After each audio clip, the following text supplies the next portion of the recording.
Mm.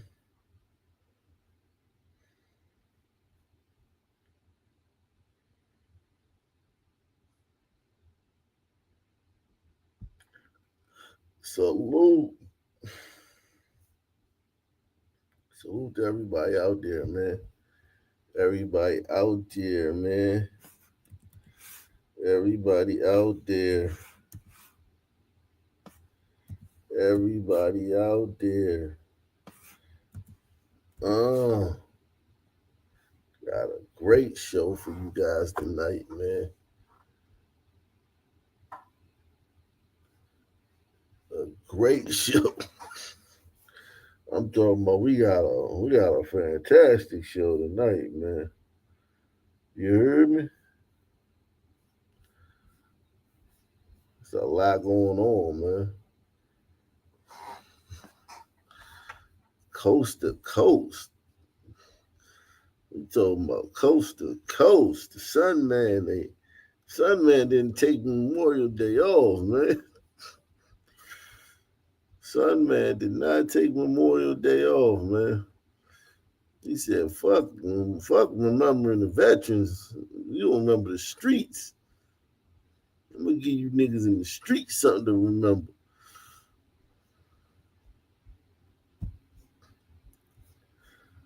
Damn, man. It was bloody, bloody. It was bloody, bloody, you heard me?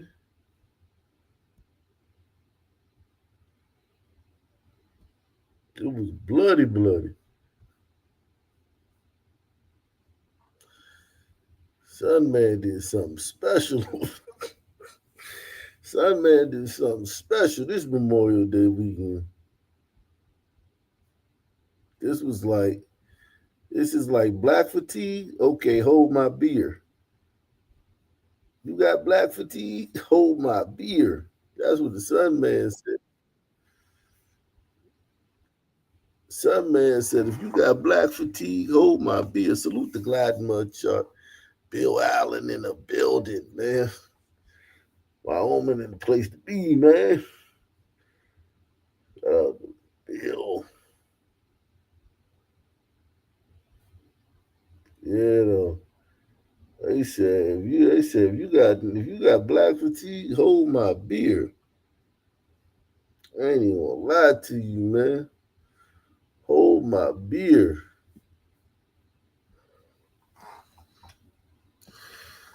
You got black fatigue? I'll take your black fatigue and I'll raise you. Some man said, I'll take your black fatigue and I'll raise you of a bloody Memorial Day weekend. God damn, man. We're off this weekend, man.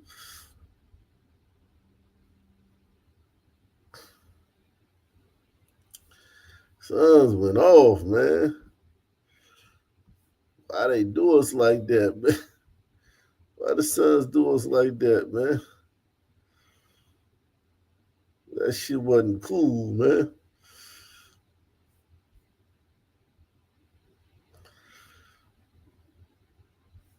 That shit wasn't cool, man. What y'all Suns did this weekend, man. Gee.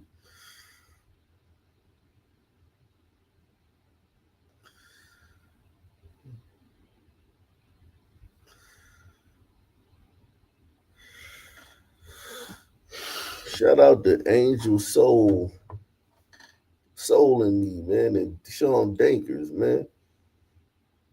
Make sure salute to y'all hit that like button over there, man. Continue to hit that like button, man. Mm. Said my fatigue started in the 80s in Flint. Jeez. Some man ain't playing this weekend though, man. Make sure y'all hit that like button. Make sure y'all support the channel via PayPal, Cash App, Super Chat. Mm.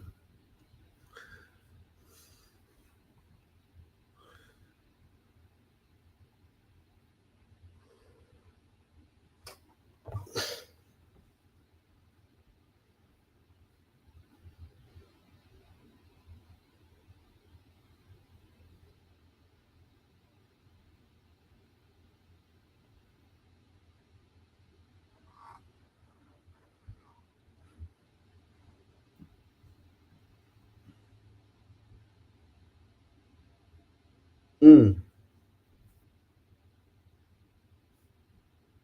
We are right across the street from Lakeland Elementary Middle School. And if you look over there and look at that hill, you can see where the tire marks are still left behind. Surveillance video obtained by 11 News Investigates shows the dramatic car crash that started as a shooting. Neighbors say it happened quickly. It's scary, It was scary. yes. Baltimore City Police are investigating this crash on Damn. Wegwood Lane The as a road fuck? rage incident. Police say someone was shooting out of the passenger side of one of the vehicles. So you heard how many shots? Around 5 or 6. Yeah. So we are scared. An 18-year-old man walking down the street was hit in the wrist and went to the hospital on his own. At this time, police do not. An 18-year-old man just walking down the street. Think about this shit. I want you to do this shit. The only person that got shot was somebody that was walking down the street, had nothing to do with it. Yo, something gotta be done about niggas, man. Press one. They need to do something about niggas, man. We this shit is man, something gotta be done, man. Like seriously, man. This shit is this shit is unsustainable, man. How the only person out of this incident to get shot was somebody that just happened to be walking down the street? How the fuck is that possible? Behind. Surveillance video obtained by 11 News Investigates shows the dramatic car crash that started as a shooting. Neighbors say it happened quickly. It's scary, It was scary. yes. Baltimore City Police are investigating this crash on Wegwood Lane as a road rage incident. Police say someone was shooting out of the passenger side of one of the vehicles. So you heard how many shots? Around 5 or 6. Yeah. So we are scared. An 18-year-old man walking down the street was hit in the wrist and went to the hospital on his own. At this time, police do not believe he was involved. Police also say the driver and passenger from one car ran away. The other driver remained and was not hurt. Neighbors say this started in the area of Lakeland Park. The park is located near the corner of Rittenhouse Avenue. I heard a lot of noise in the back and I thought it was fireworks, because of the holiday. And then there was a pow, pow, pow noise. Seconds later, the cars came flying down Rittenhouse, turned onto East Shire Drive, crossed Wegwood Lane, jumped the curb, took out a fire hydrant, and rode up on the hill at Lakeland Elementary Middle School. Neighbors tell 11 News it was something they could not imagine. So I told my husband, we need to get out the window because, bullets don't discriminate. And it was just like, wow, unbelievable. In all of 2024, Baltimore City had 50 cases of road rage reported to police. Breaking that down a little bit more, in the first 3 months of 2024, Baltimore City Police saw 11 cases of road rage. In the same time frame this year, there's been 20, almost double. It just shows the times that we're living in, people just don't have no kind of love or respect for one another, and it's just crazy. And Baltimore City Police tell us they have investigated 29 road rage incidents so far this year. Reporting from Southwest Baltimore, Barry Sims, WBAL TV 11. Man, listen, man. It's been a rough.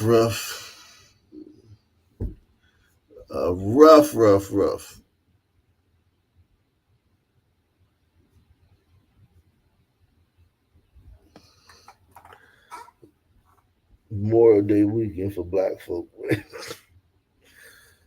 If you black, man, white people can't understand, man. This is the shit you say when we say it's a black thing, man. It's a black thing. You wouldn't understand. This is what we mean, man. It's a black thing, man.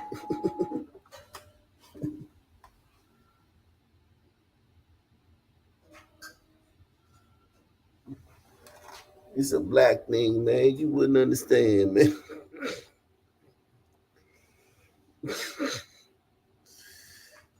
Like seriously, man. Damn.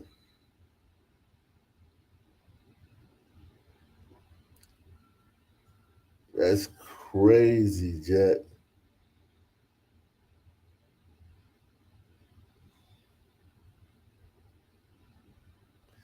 It is a black thing you would not understand. Okay?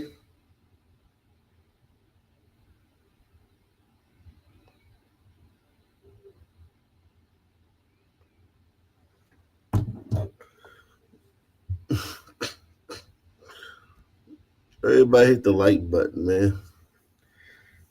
Support the channel via PayPal, Cash App, or the Super Chat, man.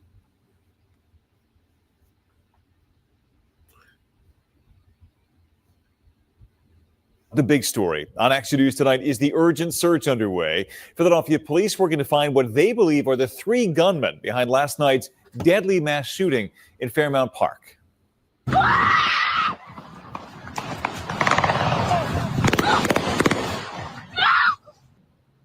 That utterly horrific recording, now part of the police investigation into the chaos that played out just after 10:30 last night as hundreds gathered on Lemon Hill Drive.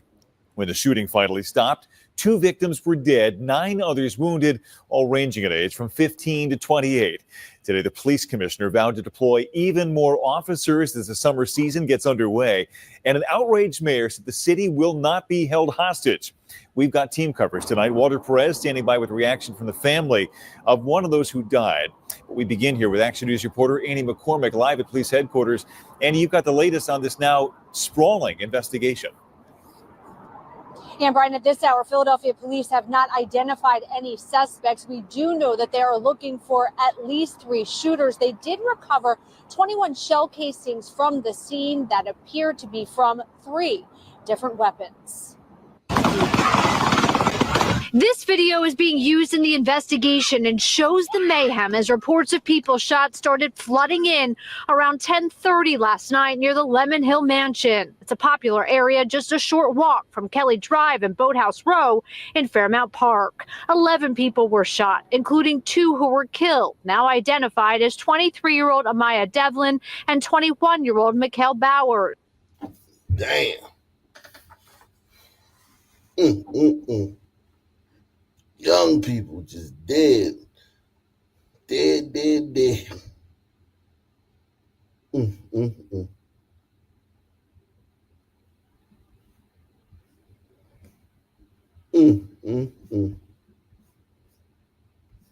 3 of the shooting victims are teenagers, ages 15, 16, and 17. This is a heinous act of violence.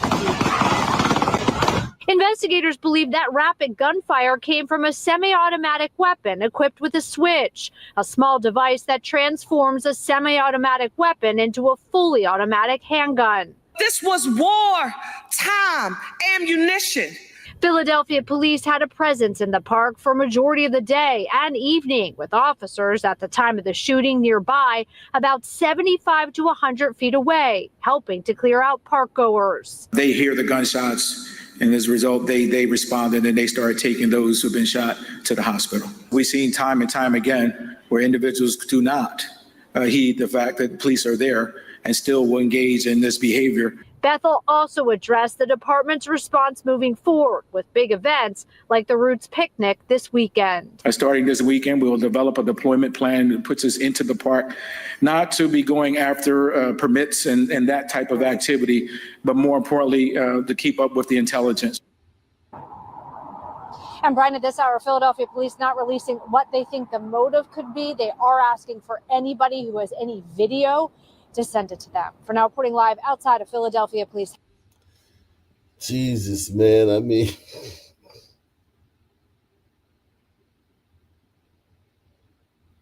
there'll be another mass shooting in a few days in Philadelphia. See, that's the difference between white America and black America, man. Make sure y'all support the channel, man. Hit that PayPal, hit that Cash App, hit that Super Chat. Support the channel, man. We the only ones doing this, man. We the only ones doing black fatigue, man. Black fatigue is over, man. Everywhere except for here, man. It's the only channel still. We specialize in black fatigue, man. We specialize in it, man. They said, "What's your channel about, man?"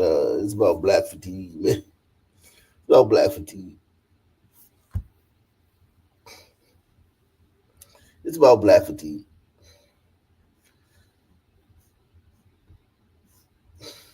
Headquarters, Annie McCormick, Channel 6, Action News. Brian. And the video we did see is just awful. Annie, thank you. As Annie just mentioned, a 23-year-old woman and a 21-year-old man were killed in that hail of bullets.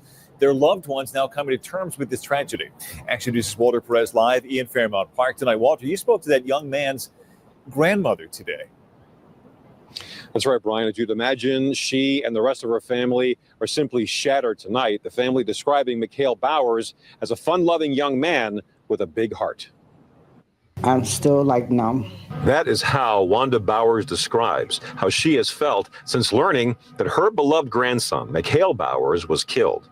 The 21-year-old was among hundreds of others celebrating the long holiday weekend in Fairmount Park last night. Bowers, along with 23-year-old Amaya Devlin, was killed. Mrs. Bowers says she will remember her grandson as a young man with a good heart and a wonderful sense of humor. He always gave me the utmost respect. You know, sometimes we say crazy things, or I'll say something crazy to him and he don't believe I'll say it, or try to do one of them crazy TikTok dance and he don't believe that, you know. He was a good boy. 9 people were also wounded under that hail of gunfire, those victims ranging between 15 and 28 years of age. Tonight, the motive remains unclear, but investigators believe at least 3 gunmen opened fire. Police Commissioner Kevin Bethel says a plan is now being developed to put a stop to potential incidents like this one before they get out of control. But Mrs. Bowers says that's no consolation to her as she grieves her unspeakable loss. He was a happy-go-lucky child, got into little mischievous stuff, and other than that, he was perfect. So once again, no arrests have been made at this time. If you have any information about this case, please contact police. Reporting live from Fairmount Park, Walter Perez, Channel 6, Action News. Wow. Brian? Walter, thank you. And you can head to the 6 ABC.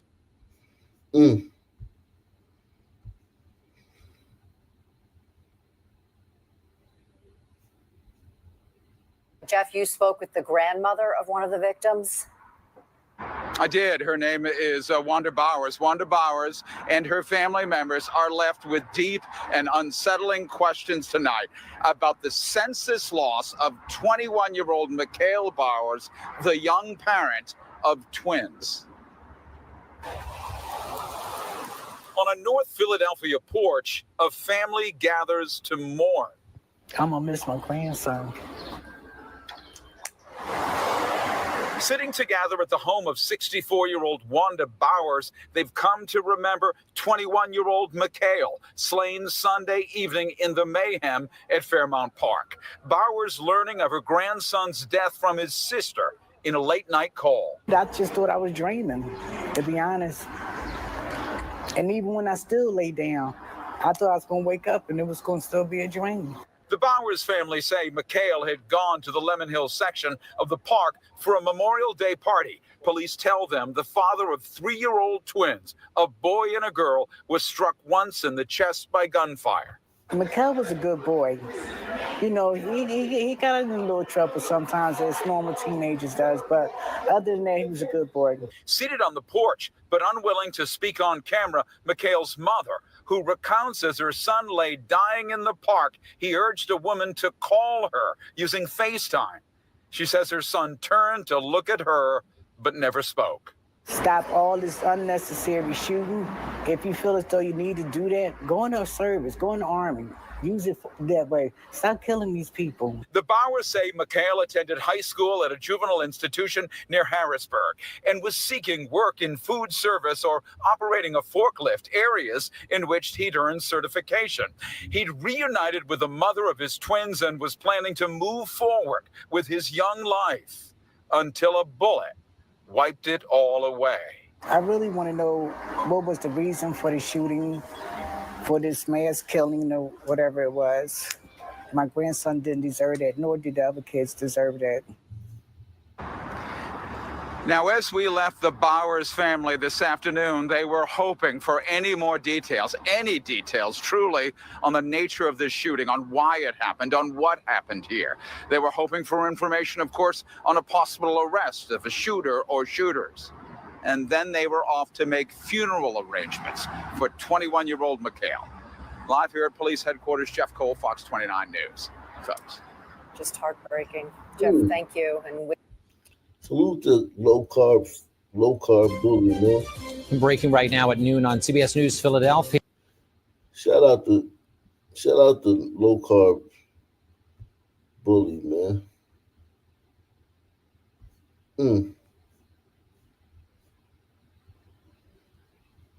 Wow. It's just amazing how much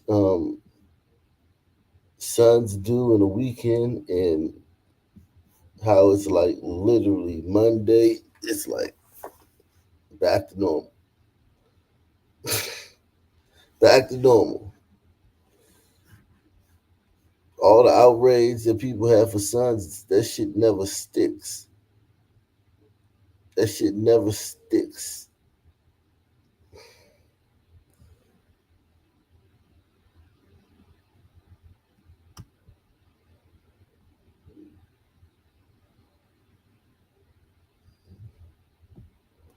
Let's see.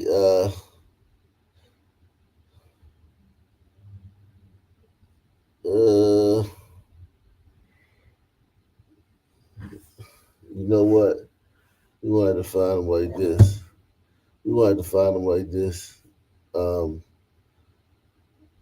Let's do Milwaukee, man. Milwaukee.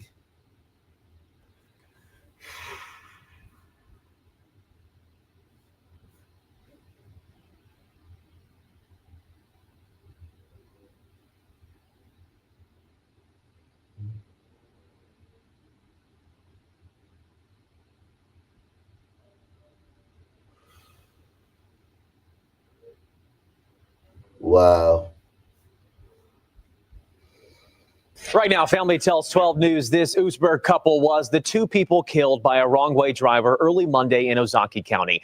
Police say the driver hit the couple's SUV head-on near Port Washington on I-43 and County Highway H. 12 News' Nick Bohr just talked with their niece, who is among family members mourning tonight. On a dark stretch of I-43 early Monday, a wrong-way driver shattered an Oostburg family. The thing about their family was the four of them were best friends. I mean, truly, you ask anyone, they were never apart. Their niece, Cassie Ames, says Nicole and Jay Horn were killed in a head-on crash near Port Washington. Their daughter, Alyssa, who just graduated college, was critically injured. I saw her yesterday. She's coherent. She was told about her parents passing, but she's too medicated to fully grasp what happened, and she remembers the accident as of right now very vividly. Cassie says her cousin is a teacher here in Oostburg and was looking forward to starting out her life here. Now she's hoping she'll be able to recover enough to do that. They're all super worried about her, the teachers, the kids. We expect her to make a full recovery. However, it's going to be a long journey. I don't know if she'll walk again. I don't know what her future looks like right now. Right now, the heartbreaking goal is for her to be well enough to attend her parents' funeral. I just have to say that you just never know to hug your loved ones and tell them you love them and to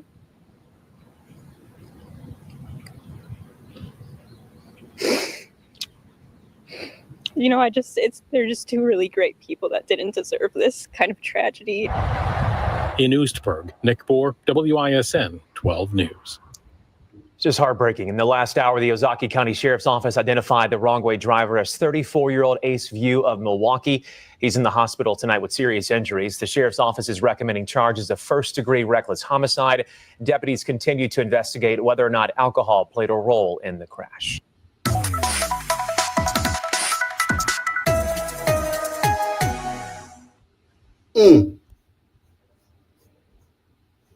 Hello, this is Dr. Grande. Today's question is, can I analyze the case of Marcel? Jesus, good. Wow. Savage behavior, man.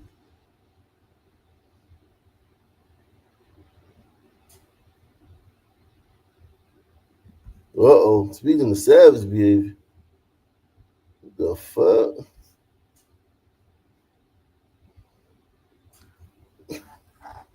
Ladies, man. Ladies, I know you probably wouldn't date them, but ladies, I know y'all would press 1, ladies, if you'll let this guy put that tongue to work, man. Ladies, press 1.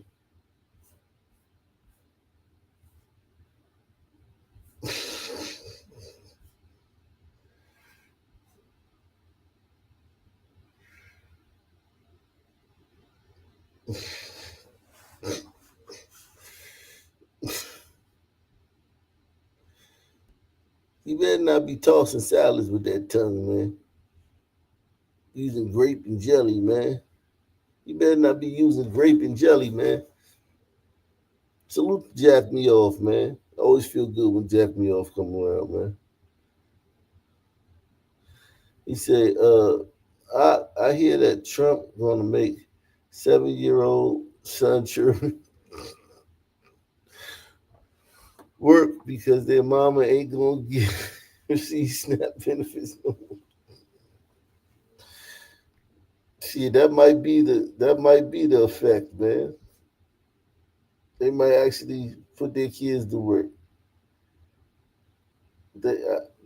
Although you're probably joking, that shit might be the way exactly what they do. They might do that.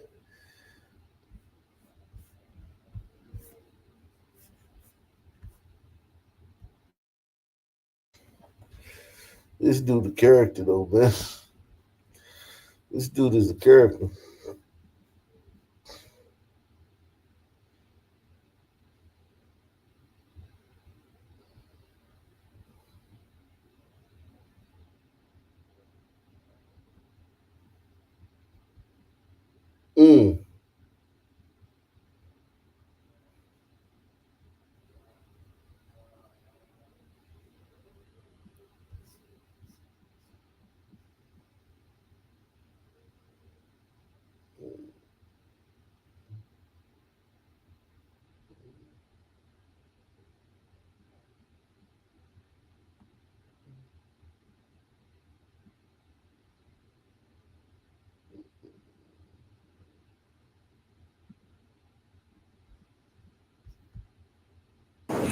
Michael Protho, the man charged with beating and killing a man in Oak Forest on Friday, appeared in court today. And it turns out that we interviewed a victim of his in the past. CBS News Chicago investigator Tara Molina joins us live from outside the Bridgeview Courthouse. Tara, this man has a record. That's right, Marie, and it's a record we've told you guys about in the past, back when this man pleaded guilty to beating and robbing an elderly handicapped veteran. 30-year-old Michael Protho charged with murdering 53-year-old Edward Lewis in Oak Forest on Friday. According to the criminal complaint, he, quote, made unlawful entry into the residence of Edward Lewis while Lewis was present and battered Lewis with an unknown object, resulting in his death by blunt force trauma. In court today, prosecutors detailed the narcotics found in the home, cannabis and mushrooms. They said the victim, Lewis, who'd been living there for about a year, had a strong connection to narcotics sales, and Protho was seen leaving the home with large garbage bags. We took a closer look at Protho's background and found we've interviewed a victim of his back in August of 2012, 88-year-old World War II Navy veteran Porter B. Cross, who was robbed and beaten. He was confined to his bed. I don't know exactly what happened. The aftermath caught on camera. Cross's wallet was taken, but had no money inside. So they jumped you from behind. They hit me from behind. I really hit me.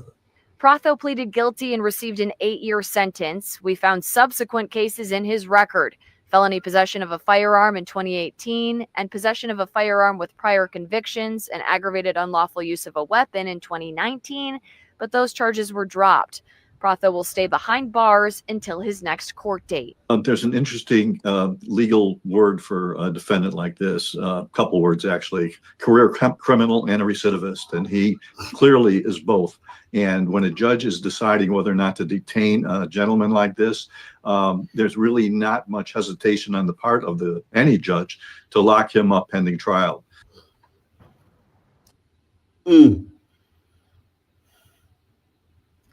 Wow. Sons are fucking. Michael Protho. Sons of just the family, what?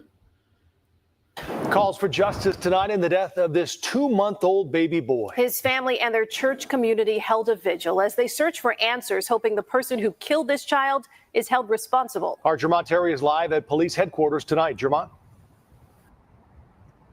Joe and Erica, Chicago police confirmed the baby was found unresponsive with clear signs of abuse. Now, the mother says her son had just visited a close family member for a few days. Yet when the 2-month-old came home, her only son was not breathing.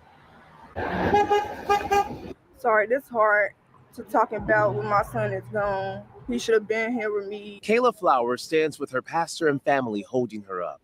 They are all here seeking answers into the murder of 2-month-old Kason Flowers. Never got the chance to take his first step, never got the chance to say his first words, never got the chance to celebrate his first birthday. Back in April, Kason's mother says she let the child's father watch his son for a few days. On the day Kason was to come home, a family member brought the baby back in the stroller, insisting the boy was just sleeping. Me not thinking of it because it was rainy, I just took my baby to the house because I didn't want my child to get sick. So when I went in the house, I uncovered the stroller in the car seat. My baby was lifeless. The mother says she rushed her son to the nearest hospital where doctors told her there was nothing they could do for her newborn. The Cook County medical examiner determined Kason had multiple injuries consistent with child abuse. The family member who dropped the child off hasn't been seen since, leaving the family heartbroken. Whoever knows something, please say something. Kason did not deserve this. Seeing him in that condition, just lifeless, break our heart every single day. Kason was supposed to be here. Roseland Christian Ministries first offered a $5,000 reward, and someone else added more funds, bringing the total reward currently to $7,500. The pastor says someone on the dead side of the family knows something and believes the reward just may be enough to bring closure, or as they call it, justice for Kason. What kind of reward do we need to raise for you to stop protecting somebody who would beat a baby to death? Now, the family says they waited weeks thinking that Chicago police would eventually find the killer. However, after a month, they said it was time to speak out. Now, we contacted Chicago police. They say detectives, they are still investigating this case, but they have not named a person of interest. Reporting live outside CPD headquarters tonight, Jermont Terry, CBS News, Chicago. Jermont, thank you. Wow. Let's get right to your top story. Wow. I mean, it leaves you speechless, man. It literally leaves you speechless, man. It leaves you speechless, man. Leaves you speechless. Everyone hit the like button right now, man. Everyone hit the like button right now, man. If you have not hit the like button, no matter what platform you're watching this on, hit the like button. I'm going to drop the link in a minute, man. Everyone hit the like button. Right now. About to get. Let's get right to your top story at 3. A sentencing hearing underway today for a teenager who pled guilty to a crash that killed 3 women. Multiple people taking the stand this afternoon. And the courtroom also packed with the victim's family. And Local 10's Leanne Motorjon is joining us. She is live now with the very latest details from that hearing. Leanne, emotional day in court, I imagine. Absolutely, Christy and Eden. So much emotion and a lot of support for both sides of this equation. On the one hand, you have a teenager who stands to lose years of his life behind bars, many family members and family friends coming out in support of him. On the other hand, you have a lot of family members and family friends in support of the victims. 3 people, all part of the same family, were killed in this crash. That teenager at the center of all of this, Michael Santiesteban, he is 16 years old now. He was 15 when he caused this fatal wreck. He took his sister's car on a deadly joyride through a quiet Hialeah neighborhood, reaching a high speed of 83 miles an hour within 5 seconds of this crash. He and his passenger were injured. Yarina Garcia Hernandez, her aunt Gloria Hernandez Molina, and her mother Liliana Hernandez Molina, they were killed in this crash. Family members sobbed in the courtroom. We have video of that as body camera footage showing the victims in their mangled Toyota Corolla was played in court. We can also tell you that Santiesteban was charged as an adult and pled guilty in February to charges of vehicular homicide, reckless driving, and driving without a license. That's what brings us to today's sentencing. So far, we heard a lot of evidence, a crash report, multiple evaluations that took into account data recorders from each vehicle, accident reconstruction, as well as testimony from officers and detectives who worked on this case. But most compelling so far was testimony from Michael Santiesteban's own father. Michael Santiesteban could not control his tears as he heard his father advocating on his behalf to the judge. That what is going on or what has happened has been very difficult for everyone. Unbelievable, man.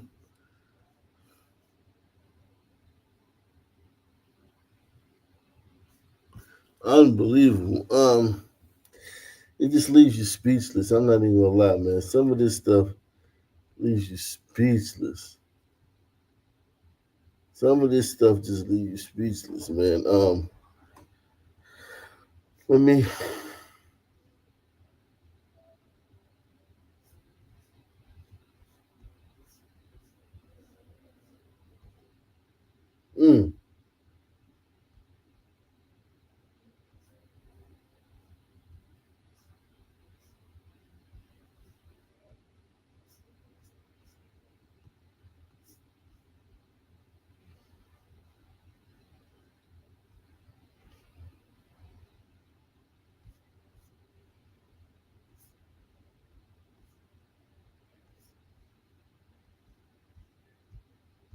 Welcome to Popeyes. Can I take your order?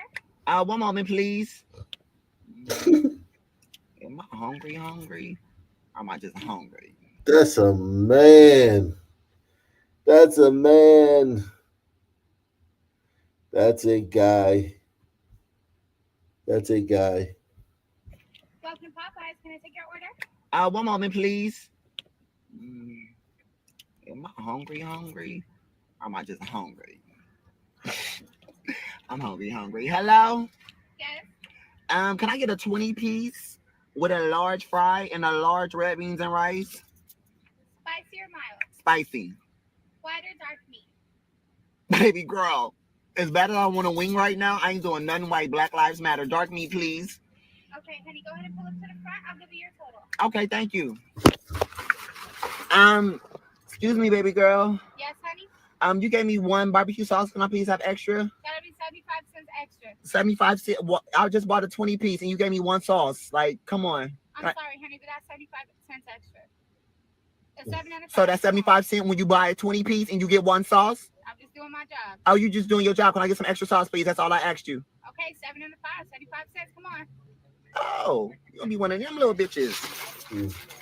Okay. Now, bitch, run me my motherfucking sauce, bitch. Pick all that up and count it. That should be enough for a bottle. Y'all carry about a bottle, right? Oh, no? Well, just, bitch, bring me a case of the packets. Do something, bitch. Since we just doing our job. We're just doing our job. Bitch. Here go your extra barbecue sauces. Baby girl, don't do this. Don't do this. All I wanted was my extra sauce with my 20-piece. That's all. Okay, and you got them. Baby, I got a serious question for you. What's that? Does this affect your check? Like, do you? No, for real. Like, on some real shit. Like, do you get extra commission for reserving the sauces or being stingy with it? Like, do y'all get promotions? Because if so, let me find the fuck out. I'll put in the application today. Because, bitch, I know you get the fattest check of them all every 2 weeks, which is as stingy as you acting, bitch. I might. You ain't gonna shake this attitude, huh? What time you get off, baby girl? 3 o'clock. 3 o'clock? You talking all this shit, but don't realize you a sick motherfucking duck, huh? See, I'm trying to be nice. The only reason why I haven't spit on you or threw my motherfucking drink in your face already, bitch, because I'm already on probation. So, bitch, I'll be back here at, what was it, 2:30? 3 o'clock. Oh, no, I'm just already, I'm calculating 2:30 because I'm going to be here early for you, bitch. Bye. Bye. I done told you, bitch. Run me my motherfucking sauce. Run me my sauce, bitch. Run me my sauce. Shut up. You better sound nice, bitch. Okay, let me go.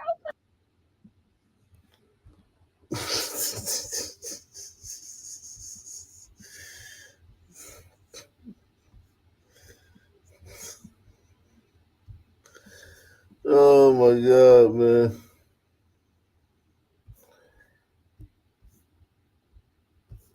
No comment. No comment. I'm in Jersey right now, guys. I'm in Jersey, man. I'm in New Brunswick. I haven't gone anywhere in Jersey. I just came straight to the hotel and I've been in the hotel room. I haven't gone anywhere, so I don't know. Don't ask me shit about Jersey. I've been in this hotel all day since we got here. Yeah, that was probably fake. Yeah, that last one was probably fake. I can give you that.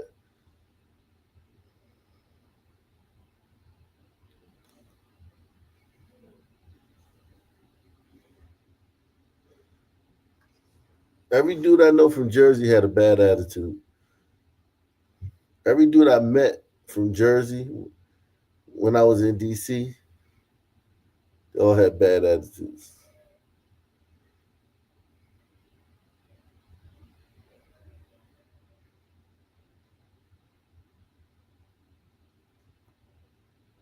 Let's see what this Sun Man is up to, man.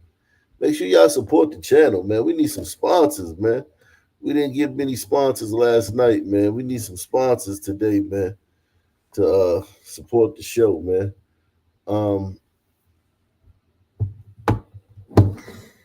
Live from Jersey, man. I'm in the little room in this motherfucker. What do they call the room?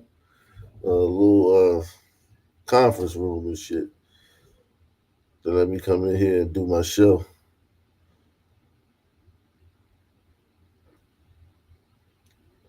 Salute to Dina, man. Long time no see, Dina. It's an Angel Soul, man. Yeah. Shout out to you, man. Angel Soul. Big Larry in the building, man. Let's see what this dude doing, man. See what this guy doing. Talking to me. Oh my God. It's okay, sir. Don't worry about it. Yeah, no, it's not okay. That's kind of gross. Oh, Put your foot down off of her chair. Oh, no. Who are you talking to? Lady. Who are you talking to? No. This You got a fake problem? too. What's the problem, man? You gotta take her foot down. You fighting him? This fake too. This fake too. This is fake too. This is fake too. God damn, all skits, man. We need some real shit, man. All these skits. All these fucking skits, man. Shout out to Glacier Glider Greatness, man. Shout out to RG3, man. RG3 in the building, y'all.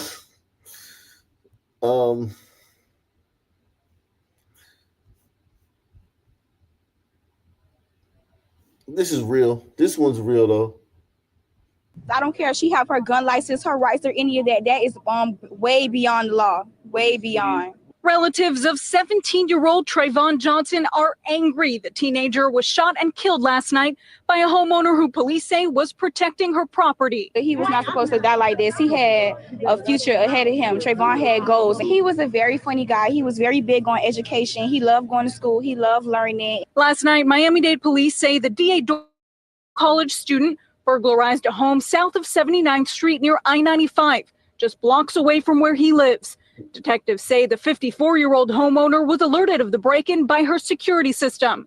With officers already on their way, she rushed home to check things out, and police say she was armed. She observed a subject exiting the home through the rear. According to detectives, there was a confrontation and one shot was fired. Johnson was pronounced dead at the hospital. Hey, what's wrong with her? She did not have to shoot him. There's no reason that she should have waited until after he walked out the yard to try to shoot him. She called the police already, then why would she shoot him? Relatives say they don't believe Johnson stole anything from the home, but detectives would not confirm that. You have to understand, you have to look at it from every child's point of view that was raised in the hood. How he gonna get his money to have clothes to go to school? While the investigation continues into whether the shooting was justified. How he gonna get his money to have clothes to go to school? Well, you have to understand, you have to look at it from every child's point of view that was raised in the hood. How he gonna get his money to have clothes to go to school? While the investigation continues into whether the shooting was justified or not, detectives want to remind the public that if possible, it's best not to take these types of situations into your own hands. If there's any type of situation that happens or they believe there's a burglary at their home or any type of confrontation, dial 911. Have the police go out and make that confrontation. That's what we're here. I don't care if she have her. Look at how proudly and boldly they say this crazy shit.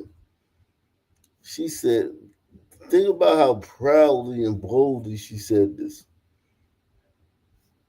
Her gun license, her rights, or any of that. That is I don't care if she have her gun license, her rights, or any of that. That is way beyond the law.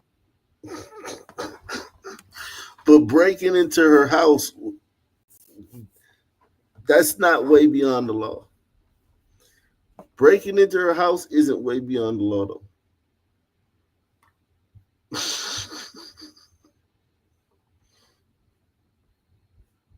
I don't care if she have her gun license, her rights, or any of that. That is way beyond the law.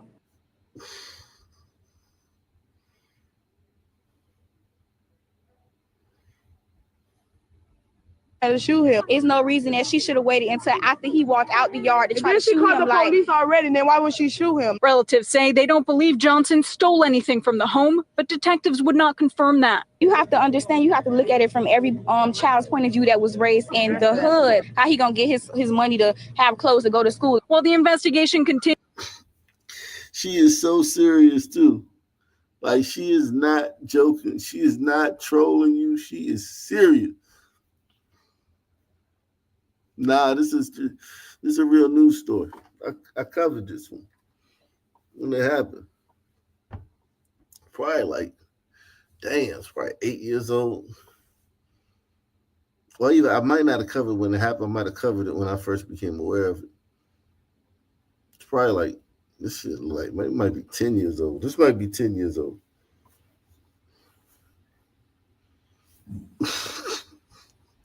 She is so serious, man. She is advocate. She would make a good advocate, though. This is a. Hey, everybody! We got footage of a young Jasmine Crockett, man. A young Jasmine Crockett, man, before she became a congresswoman. There's no reason that she should have waited until after he walked out the yard to try to shoot him. She called the police already, then why would she shoot him? Relatives say they don't believe Johnson stole anything from the home, but detectives would not confirm that. You have to understand, you have to look at it from every child's point of view that was raised in the hood. How he gonna get his money to have clothes to go to school? While the investigation continues into whether the shooting was justified or not, detectives want to remind the public. And when I say she's serious, she was serious. She's advocating for her homie.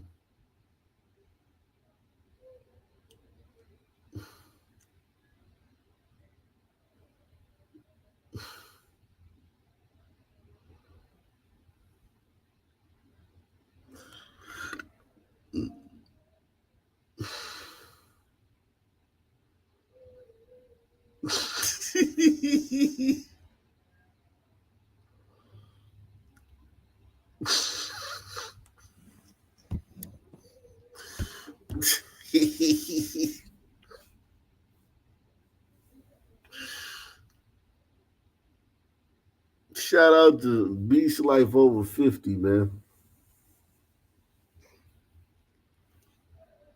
Beast Life over 50 in the building.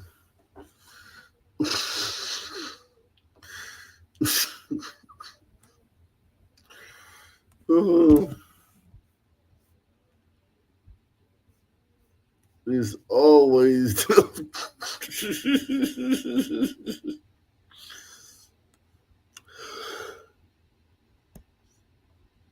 it's always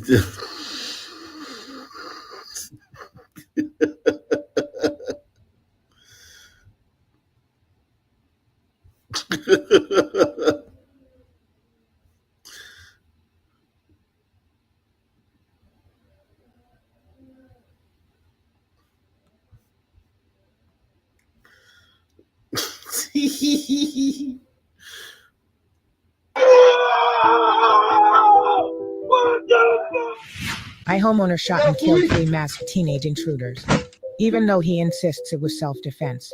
The parents of the teens are still demanding that he be prosecuted. This happened in Rockdale County, Georgia. At around 4, 3 masked... You hear this, man?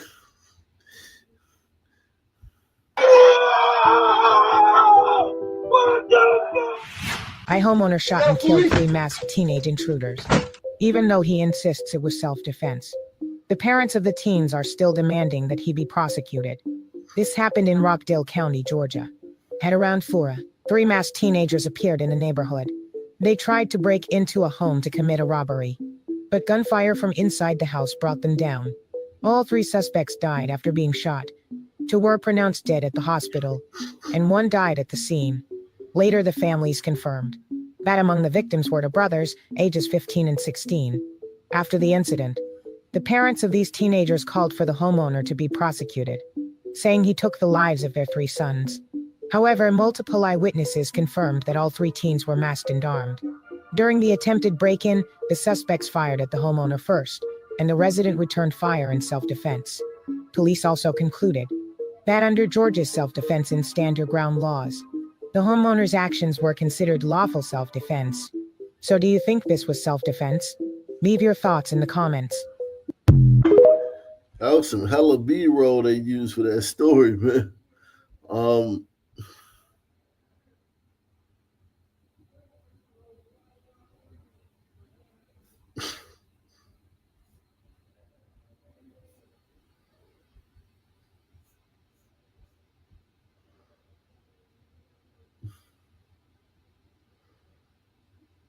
Justified. Yeah, man. Shout out to Barry B, man. Barry B in the building, man. Yeah, that was a justified shooting, man. Wasn't nothing wrong with that shooting, man. Knocked 3 of them down. Killed 3 of them. God, man. Killed 3 of them. Took 3 fucking savages off the street.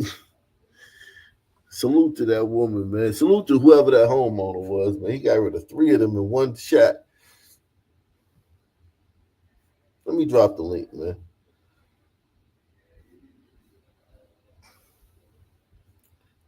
Everybody support the channel via PayPal, Cash App, or the Super Chat. I'm dropping the link, man. I'm dropping the link.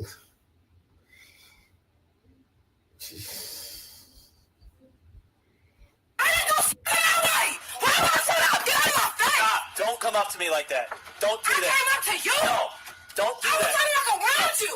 No, you're not doing that. I'm walking around you. No, you're not. Don't walk up to me like that. I didn't walk up to you. Get in the elevator.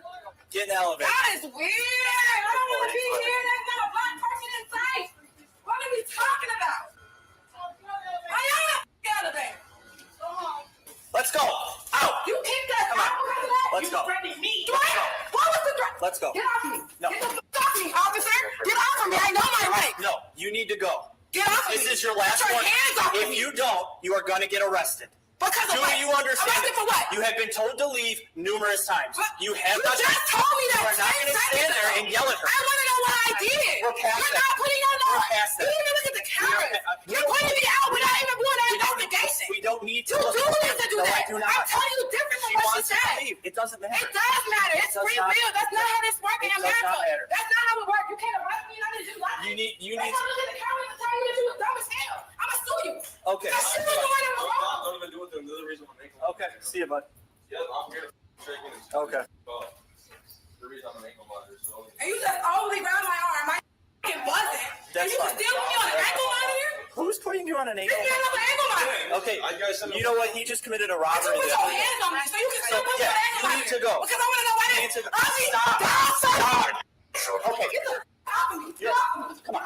Come on. Get off of me. Come on. Let's go. You're not putting me on an ankle monitor. Stop. Listen to me. I didn't do nothing to her. You're not listening to me. That's fine. That's not fine. It's my baby's birthday. Listen to you if you're going to yell at me the whole time. It's my birthday. And this woman came up to me out of nowhere, telling me that my kids running the fucking hallway. Now you're telling me I got to leave. You have to leave. Because of what? She wants you to. Because she wants me to. That's not right. She doesn't need a reason. She don't need a reason. She doesn't. How? That's legal? So that's legal. Yes, it is. So that's legal. Look, that's not a private business. Yes, it is. It is a private business. And you can put your hands on me and swell me up and shit like bruises on my arm. Now you're going to come up to me and check. I came up to you? Yes, I wasn't even looking at you. Twice. I was going around you. You're lucky you're not being arrested. I'm preventing you from... I'm lucky. I got people on the DIL still got you. Fine. You're lucky. That's fine. I didn't do nothing to you. Fine. I will sue you and take your fucking bag. Officer Tenman. You don't know who the fuck I am and she don't either. I want to ask you a question. This is free will. It's free speech. I can ask her a question. If my daughter is here, I don't have to leave. If my daughter is here, if my kid. How many times do I need to keep telling you that my kid is here? You're not. You're not going back in. My kid is here. Based on how you. My kid is here. Wow. Wow. What's going on, Bill?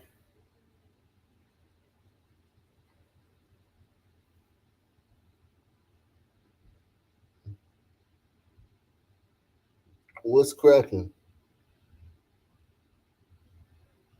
Bill, I think you're muted, Bill.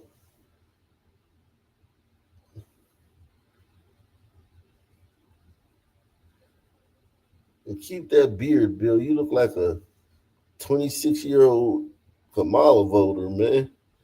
You look like a Kamala voter with no beard, man. You look like a Kamala voter. Everyone hit the like button right now, man. What was her problem, man? Look at Iceland, y'all. Iceland. Iceland. Oh, no, this is the Swiss Alps. My bad.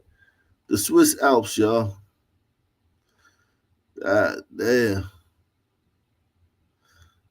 God damn.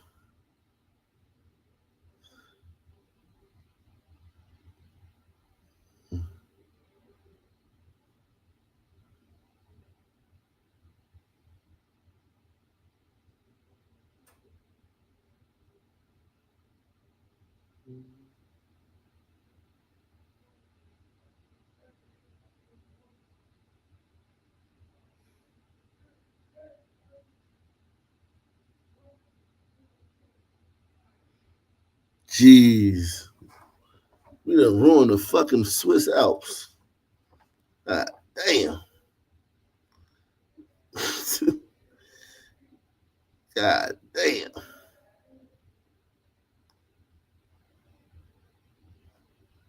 God damn, man. They done ruined the Swiss Alps. What's up, man? Oh, man, it's good to see you. I missed you. Yeah, man, you look weird as hell with no fucking face there, man. Yeah, I shaved.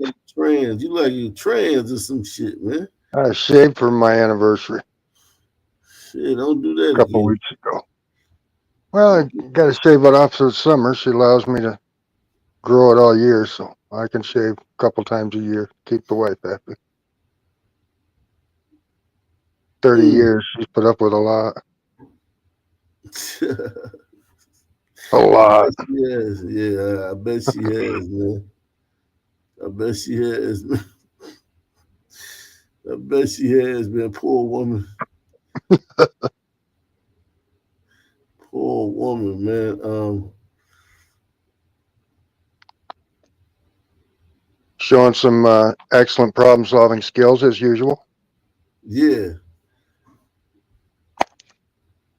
USA 9 News at 5. We're staying on top of that breaking news in Southeast D.C. That's where we know that one person is dead and 2 others injured after a Memorial Day shooting. Thank you for being here with us. I'm Lorenzo Hall. And I'm Leslie Foster. This happened about 3 hours ago on Savannah Street in Southeast. That's in the Congress Heights neighborhood.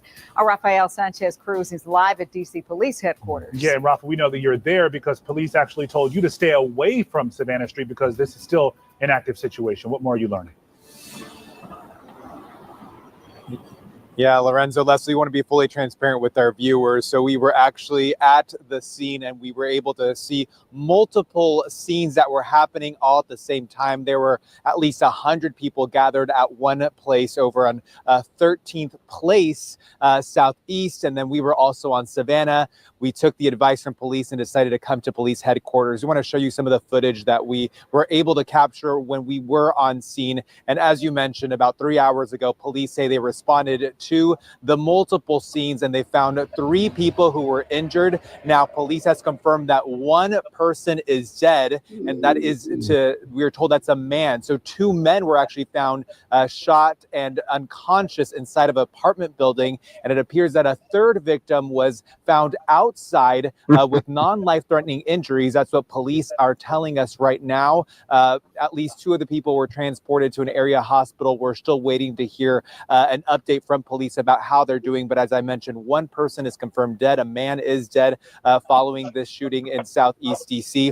And it's also important to note that DC police has yet to let us know whether they have made any arrests in this case. I can tell you that there were dozens of police officers talking to neighbors, this happening during Memorial Day weekend when a lot of people were having cookouts. So the good news is that there were a lot of people who were able to witness what took place. But the bad news is that innocent bystanders could have been harmed during this entire incident as it was playing out. We were actually able to talk to ANC Commissioner in Ward 8, Salim Adolfo, about this entire incident. He says that just on Thursday, they plan to have a public safety meeting because residents are just fed up with the situation that they're dealing with. And we're seeing those crime numbers slowly go up after experiencing a dip in crime last year in DC. This is what Adolfo had to say near the crime scene. Let's listen.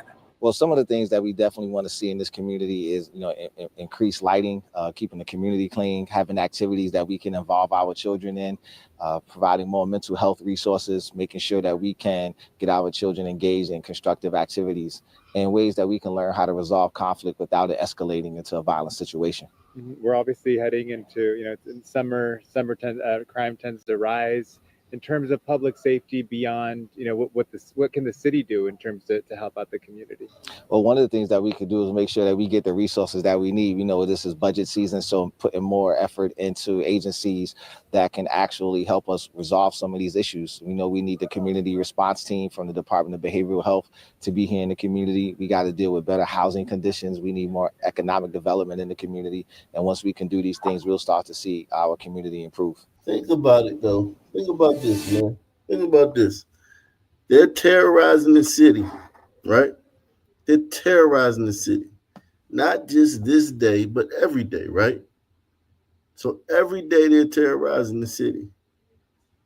And then one of their advocates gets on TV and says, okay, here's our list of demands. We need this, and this. And we might stop. We just may stop if you give us this, and this. That's fucking extortion, man. This guy's describing extortion the long way. Learn how to resolve conflict but it might without be it cheaper. escalating into a violent situation. Yeah, we're obviously heading into, in summer crime tends to rise. In terms of public safety beyond, what can the city do in terms to help out the community? Well, one of the things that we could do is make sure that we get the resources that we need. We know this is budget season, so putting more effort into agencies that can actually help us resolve. You hear this dude? Listen to him. Gives us money. One of the things that we could do is make sure that we Just get the give it. resources that we need. We know this is budget season, so Yo, how about this, man? You get those niggas to stop shooting up everything, man. Stop robbing everybody. Then we might think about cutting you a check, man. We've been doing this all wrong, Bill. We've been cutting the check. Yeah, we've been paying before the service. We need to get the service first. Stop the murder, and then you'll get some jobs. How about that? Some programs, some more midnight basketball. Yeah, man. Just one more program. This one's going to do it. This one's going to do it. Some positive thinking motherfuckers, ain't they? This is the straw that Some broke just the back. full of hope and dreams. Like a young antelope bouncing across the prairie. Just full of dreams and ideals. Till that 270 whacks him in the chest. Jeez. Let's listen. well, some of the things that we definitely want to see in this community is, increased lighting, keeping the community clean, having activities that we can involve our children in, providing more mental health resources, making sure that we can get our children engaged in constructive activities and ways that we can learn how to resolve conflict without it escalating into a violent situation. We're obviously heading into, summer crime tends to rise. In terms of public safety beyond, what can the city do in terms to help out the community?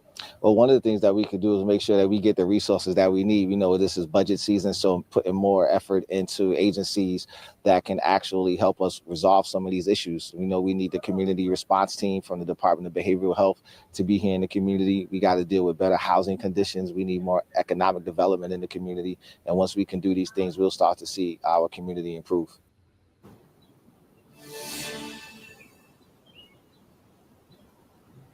Now, I can tell you that emotions were high today, and understandably, again, it's Memorial Day. This is a time where people reflect on those who have served. And again, it's a time where people spend together as a community, and this all playing out. I can tell you that some of the people were visibly upset and were telling us that they Oh, man.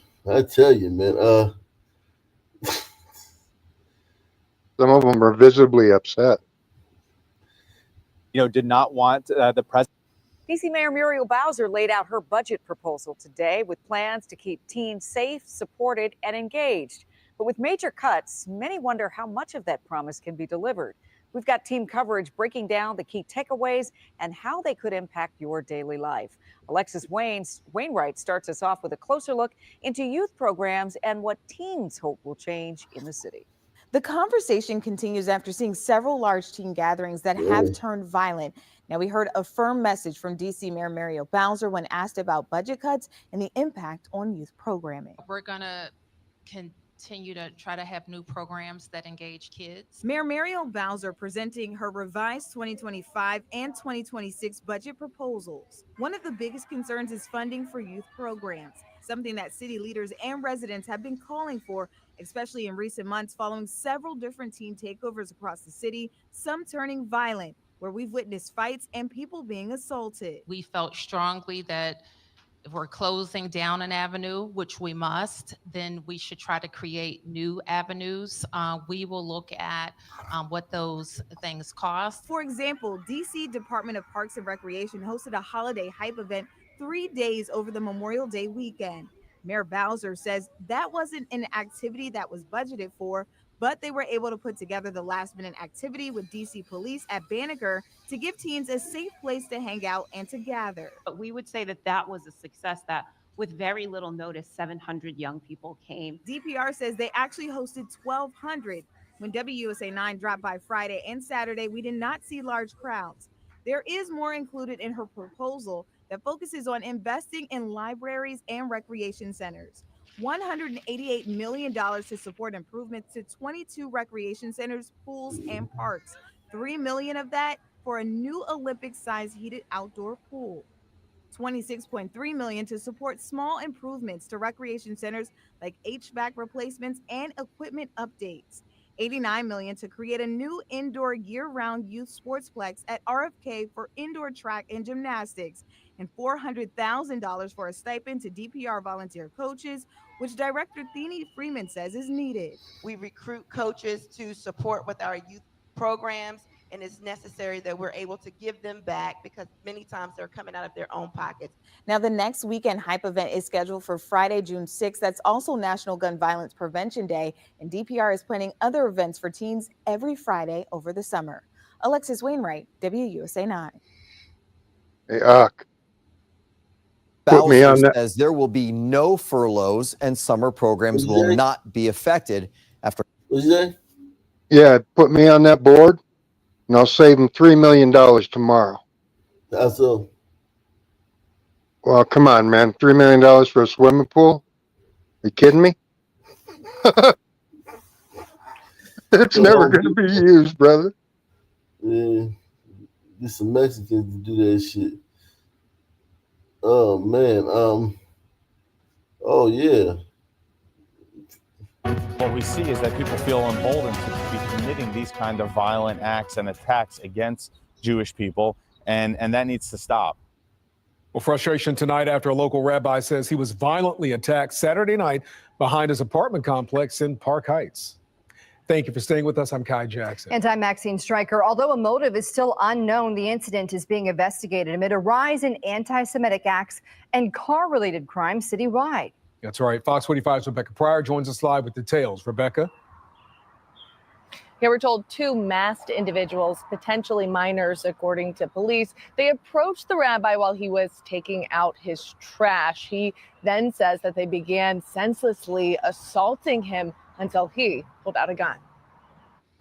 This is an area where it's relatively quiet. In the back parking lot of the Park Towers West condominiums in North Baltimore, these two masked individuals reportedly ambushing a local rabbi by the dumpsters around 11 o'clock Saturday night. They just came up and punched him in the face. Baltimore City Councilman Yitzi Schleifer was notified of the attack in his district and helped coordinate a large police response. He says Rabbi Emmanuel Goldfeis was knocked to the ground when he pulled out a legally owned licensed firearm. They started running off. He started going to his car, and then they approached him by his car as well.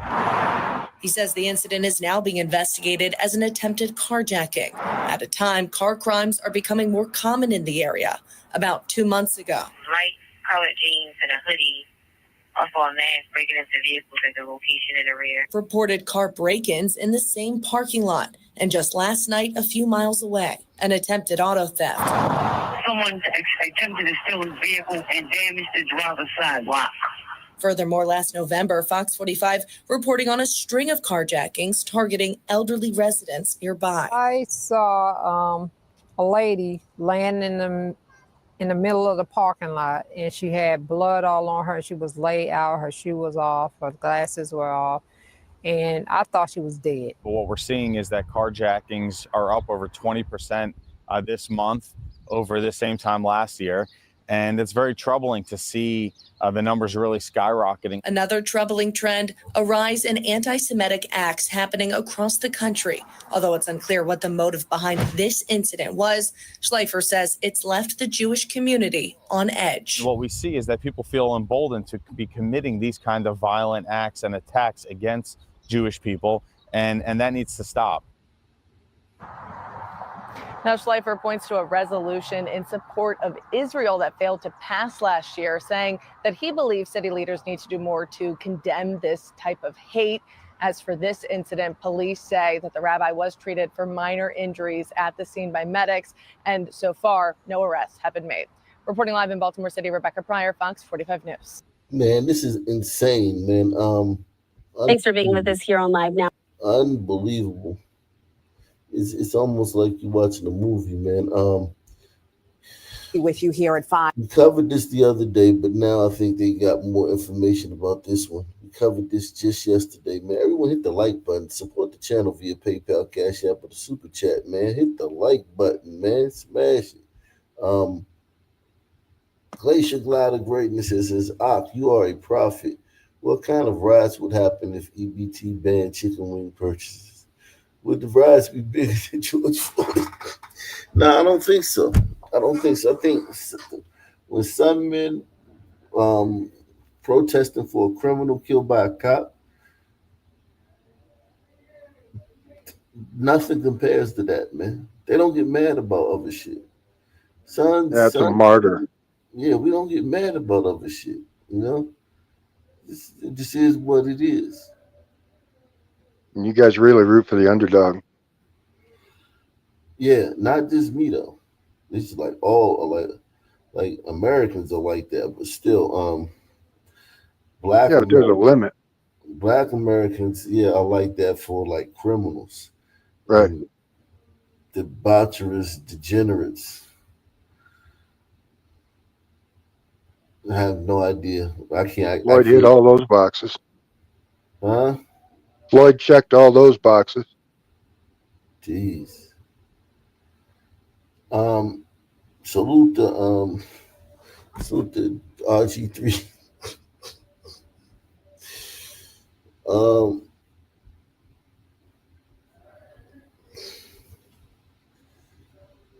But we start with that brutal beating of an off-duty NYPD officer. Good to be with you here at 5. I'm Gilma Avalos. I'm Adam Cooperstein, and police now arresting one of the 2 men today in connection to that disturbing attack in the Bronx. There's surveillance video that shows what happened. Here's a look. You see the off-duty officer after he was thrown to the ground, and police say the 2 masked men there punched him, kicked him, and held a knife to his neck so they could rob him. That attack happened Saturday at 4 in the morning in Parkchester. And today we got word that U.S. Marshals tracked down one of the 2 suspects in North Chesterfield, Virginia, just outside of Arlington. News 4's Charles Watson is live at the 45th Precinct in the Bronx with the arrest and who else police are still looking for. Charles? Yeah, Gilma and Adam, the U.S. Marshals Regional Fugitive Task Force taking 23-year-old Tavion Hargrove into custody this morning in a suburb outside of Richmond, Virginia. Now the search turns to the second unidentified person involved in that brutal attack on an off-duty NYPD officer. We will find you. We will find you. Mayor Adams making good on this stern warning to the 2 suspects responsible for brutally beating an off-duty NYPD officer in the Bronx last weekend. Today, the United States Marshal Service for New York and New Jersey, with the help of NYPD officers, hunting down and arresting a bloody 23-year-old Tavion Hargrove right outside of Richmond in North Chesterfield, Virginia.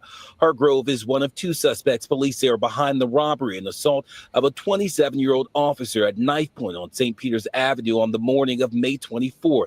Video shows the 2 men robbed the officer of his belongings, including his registered firearm. One of the suspects kicking the officer in the face, leaving a shoe imprint and broken bones. A horrifying thought for New Yorkers we speak to. Nobody should be getting beat up.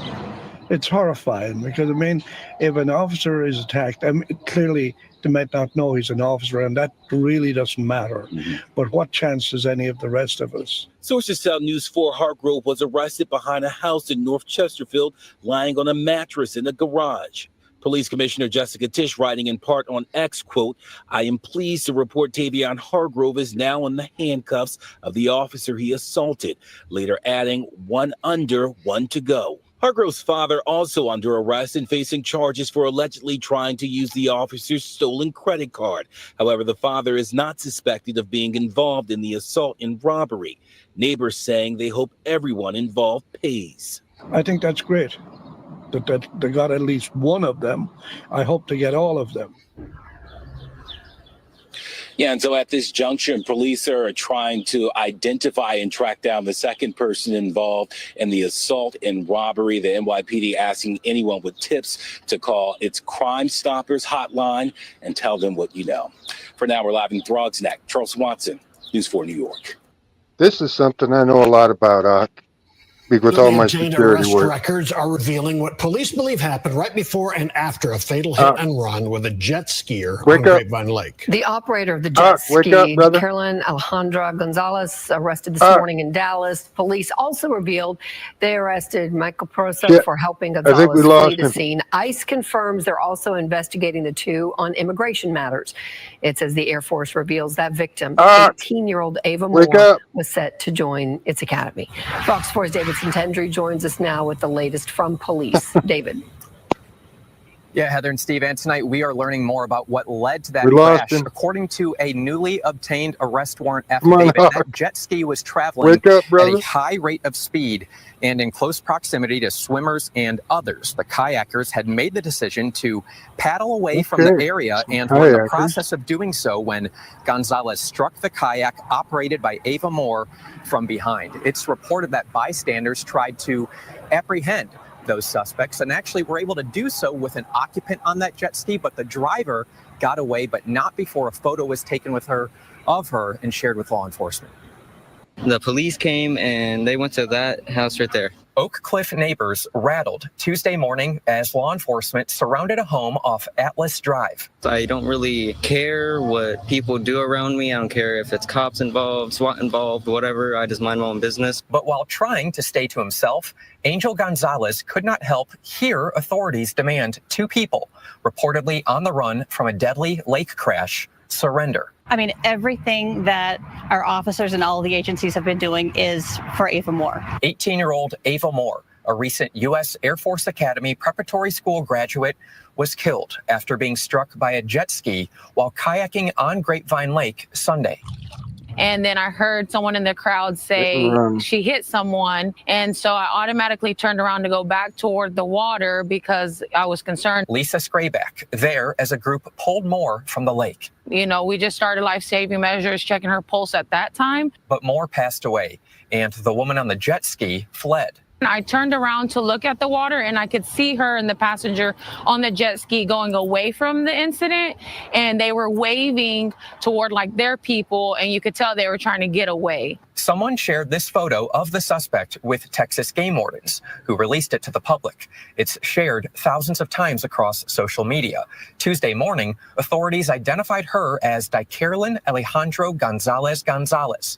Attorney General Ken Paxton says she was in the country illegally, and we saw immigration officials on scene early Tuesday. Gonzalez was located inside this Oak Cliff home. A woman renting here, who does not want to show her face, says several rooms inside are rented. She claims she first saw Gonzalez Monday night with a man who lives there. It seemed like her photo was so clear that she would just be caught very soon. Gonzalez, now in custody for the death of Moore, according to game wardens. On top of that, Grapevine police say Mikel Coelho Carrozo, also a reported illegal immigrant from Venezuela, will face additional charges for a vehicle crash while driving away from the lake with Gonzalez. Where they crashed into two different vehicles and got out of the car and ran away. Had some Oak Cliff neighbors known they were reportedly hiding next door, they say they would have called 911. I would probably try to tip them off and tell them that they were here. Gonzalez is facing several charges, the most significant being manslaughter. Texas game wardens will have a press conference tomorrow morning. We'll make sure to have a crew out there. For now, Heather, Steve, back to y'all. All right, Davidson Tendry, thank you. The Gonzalez case. Just so you know, Kate had a baby and a dad. You wake up? In April of 2024, there you the go. community is left There you go. horrified and outraged when a Welcome woman back, with buddy. profound intellectual disabilities is discovered pregnant at her care home. Yeah. Some of this shit, though, nah, seriously, some of this shit it like, I'm at the point now, man, where I some of this stuff leaves me speechless, man. You know? Yeah, the Gonzalez thing is funny. Yeah, man, she just leaves you speechless. God. Illegal. Killing people. Where at? My brother's dying. Get over here, bro. You guys stay out. Where's he at? Okay, come on out. Come on out. Hey, what are you doing with her? Get her outside. Hi. Oh, boy. I Literally was asleep. You hear me? Yeah. I wake up. Oh, my God. He thought he killed her. He tried to kill her. Ohio police respond after a frantic 911 call comes in detailing a horrific domestic attack. On the other end of the line is a man reporting that his own brother has just savagely attacked his girlfriend and left her for dead inside their apartment. But as the story unravels, it reveals a disturbing pattern of violence and a relationship that had been teetering on the edge for far too long. They catch him? Not yet. They still can't find him. They can't have too damn long. The following report is based on official police records, and the footage has never been seen before until now. Just after midnight on February 10th, 2024, dispatchers from the Dayton Police Department received the chilling call from 30-year-old Jason Hornaday. 911, where's your emergency? But it's an emergency. My brother just stabbed his girlfriend, but he slashed her neck. Oh my God, Lord help, get here, please. Justin. I'm gonna be right here, Justin, you hear me? I'm gonna be right here, okay? The woman in peril is 24-year-old Jocelyn House. But as officers race to the scene, a misunderstanding between the caller and the dispatcher sends them past the apartments and to the wrong address. They passed, bruh. And she can help right now, man. They passed me again. Has anybody been stabbed here? Who? Has anybody been stabbed? No? 346 dispatch, can we get a call back, please? This address does not exist. Dispatch continues pressing for details, but the clock is ticking, and Jason's frustration is starting to boil over. Bro, y'all lying to me. You lying to me. You said you were right? Stop it, bro. You lying to me, dude. Man, I'm walking to the safe right now, bro. I'm walking to the safe, bro. Jason begins to walk down the road to flag down the officers, which may end up being the only reason they reach her. There's a bunch of people here Holy already. cow. All right. Turn this one off. We're going to look for the suspect, what we're going to do. Here? Is there? They go to the... Straight in here. Go down there. Up to West Cornell Woods. Where at? With the correct location now confirmed, officers break into a full sprint to the crime scene. Where's he at? Where is he? Get in here. She need help. Where is he? I don't know. He took off, bro. I swear to God. Hold on. I'm getting in the door. I'm getting there. Look, though, bro. He took off. You hear me? Okay. Benny would let me in there. No, they're going to. No, we got to get in there now. She going to call. She right here. Hey, help me out. What do you look like? Give me a description so I can tell other people. What was he wearing? What's he look like? Bro, I swear to God, I was sleeping. I woke up. I thought it was a dream. Like, it still seemed like a dream. Okay, in that dream, what was he wearing? Bro, it happened that fast. So the guy who stabbed your girlfriend? Bro, I don't know. This is not my brother. This is his girlfriend. He stabbed his own girlfriend. Okay. Bro, I don't know where the he at. While officers wait for the unidentified woman to get someone to open the door, Jason grows increasingly impatient. I can't believe it. Come on, bro. I can break this door. No. Come on. Calm down. Is she going? No, she lived right here. She was scared of what was going on. Come on, Jen. What? You're gonna feel me. Finally, someone hears the commotion and opens the door for them. So calm down. Thank you. Hey, you stay out here. Chill. Stay with them real quick.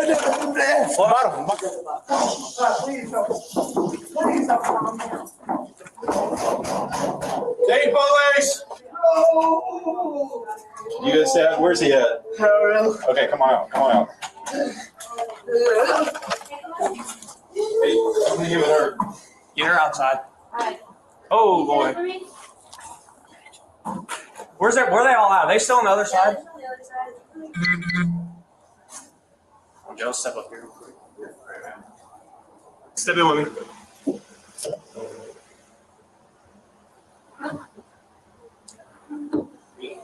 Yeah.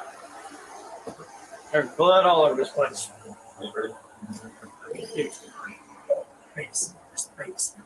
In the back bedrooms, officers discover both of Jocelyn's children sound asleep, a toddler in a crib and a baby in bed, just feet away from a large blood stain on the floor. Outside, Jocelyn is carefully moved to the stairwell, where officers begin assessing her injuries, identifying life-threatening wounds, including a deep gash on her neck and another beneath her eye. Yes, keep pressure on there. Confirmed he did this to her. No, we good here. She's losing consciousness, so. Is there like a lot of blood somewhere? Yeah, it's covered. The whole apartment's covered. There's a lot of fluid everywhere here. What do you think? He's upset. He's just upset. That's it. That's his girl. I understand. That's all. But he knows what happened. What is this suspect? He knows what happened. But I don't know. My friend called me because she heard a bunch of commotion going down. I live in the other building. I came over. He was out to tell them what happened. Who did it? Yeah, it's Who did it? The brother? that's what he claims. You guys miss some more? No, we good. Find out. Someone got close? We got blood pressure. They're gonna get a medic for her, okay? Let them take care of it. Let them do the job. Why would you do that? Okay, come on this way. Where are these medics at? They're coming. As deputies work to keep Jocelyn stable, they wait anxiously for the ambulance to arrive. Meanwhile, officers with Jason attempt to calm him down before he reveals the haunting truth of what unraveled inside the apartment. Oh my God! You gotta wait here. So I'm gonna shut up. I'm gonna calm down so we can figure out what's going on. I'm gonna shut up. I literally was asleep. You hear me? And then I wake up. Oh my God! I see my brother swinging a bat at her, hitting her with a bat, and his blood. Oh, I see on him. Oh, like. But anyways. I didn't even realize he was stabbing until he took off running. And he told me, I'm going to jail, but I'm like, and then Do you know which way he ran? I don't know, but he took off out that back door. So that's all I have to say. Okay. Did he leave the knife that he was using? Yeah, it's in the sink. I picked it up. I put it in the sink. You did pick it up? Okay. Yeah, it's in the sink. All right. Because I ain't know. I didn't see no. You probably shot. I'm still shot for real, like literally, bro. Like I need to call my mom. Like The person Jason claims is responsible is 28-year-old Javon Owensby, Jocelyn's boyfriend and Jason's own brother. But what officers later uncover is a history of violence, one that paints a far more disturbing picture. Paramedics arrive moments later, load Jocelyn into the ambulance and speed toward Miami Valley Hospital, where the fight to keep her alive is only just beginning. Their home now shattered, the two children are placed into the temporary care of Child Protective Services. Inside, officers begin documenting the scene. The aftermath reveals the brutal extent of the nightmare that unfolded within these walls.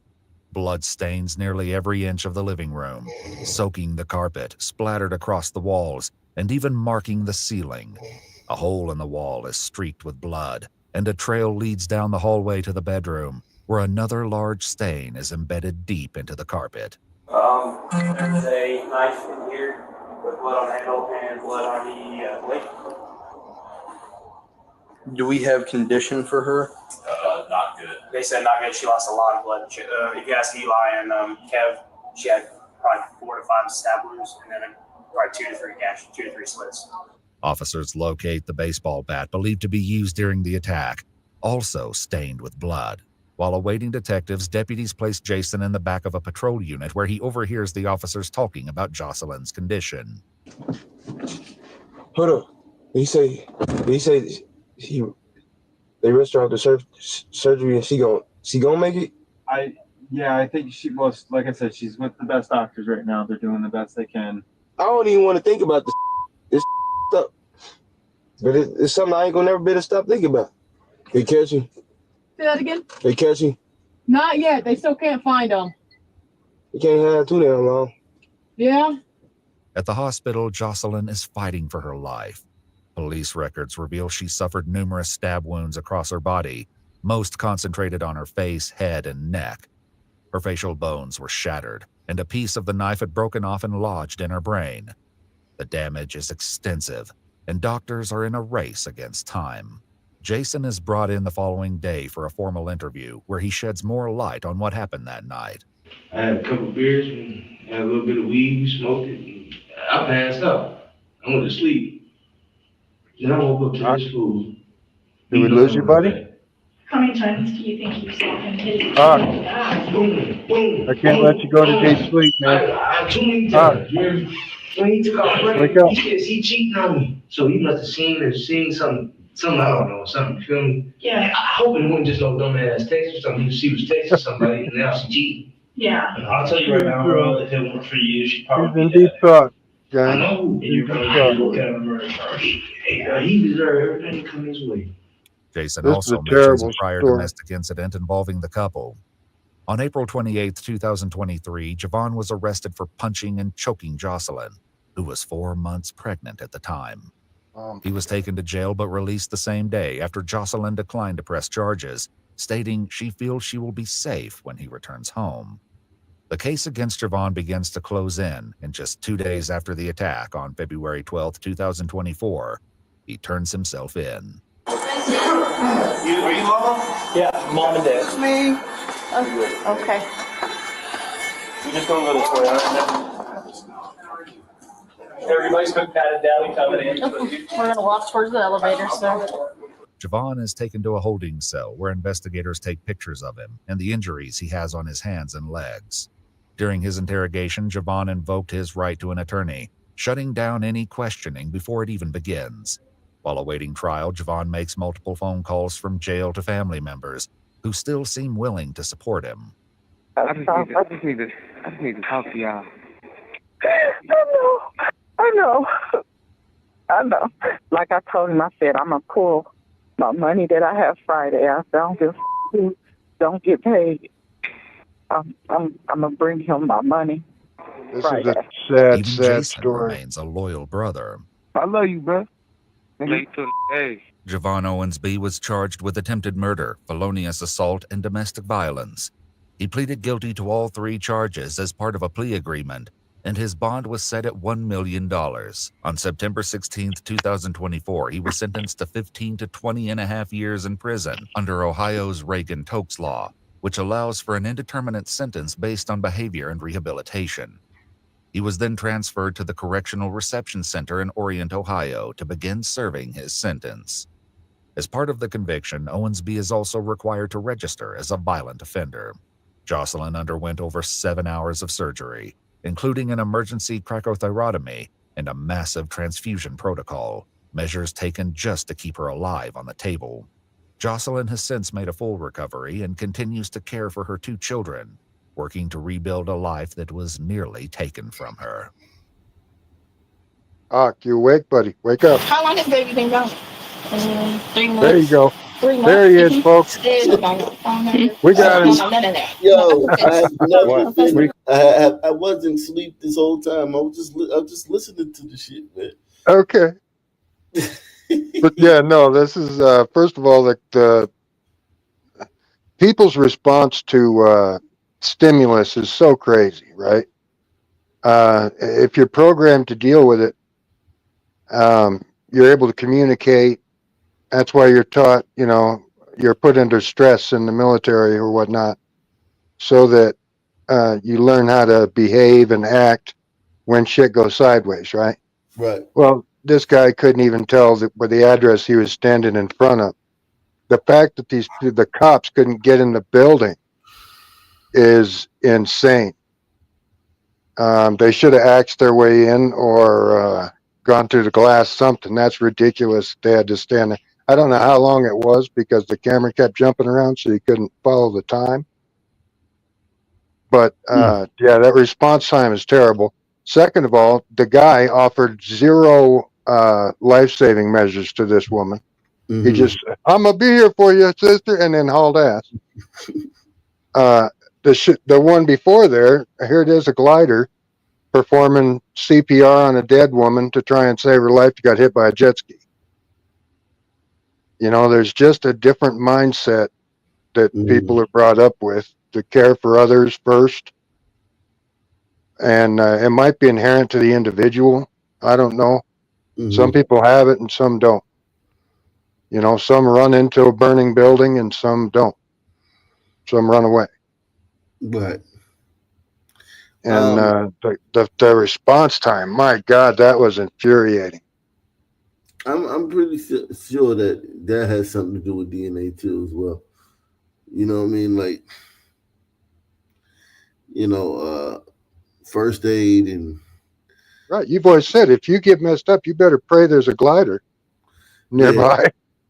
Yeah, I'm telling you, man. Since you were in your car doing response videos, you were preaching about that. I'm telling you, man. Yeah, man. Glider's around, man. Glider will do the right thing, man. Even if they can't help you, they'll call somebody. Well, sons will just sit there and,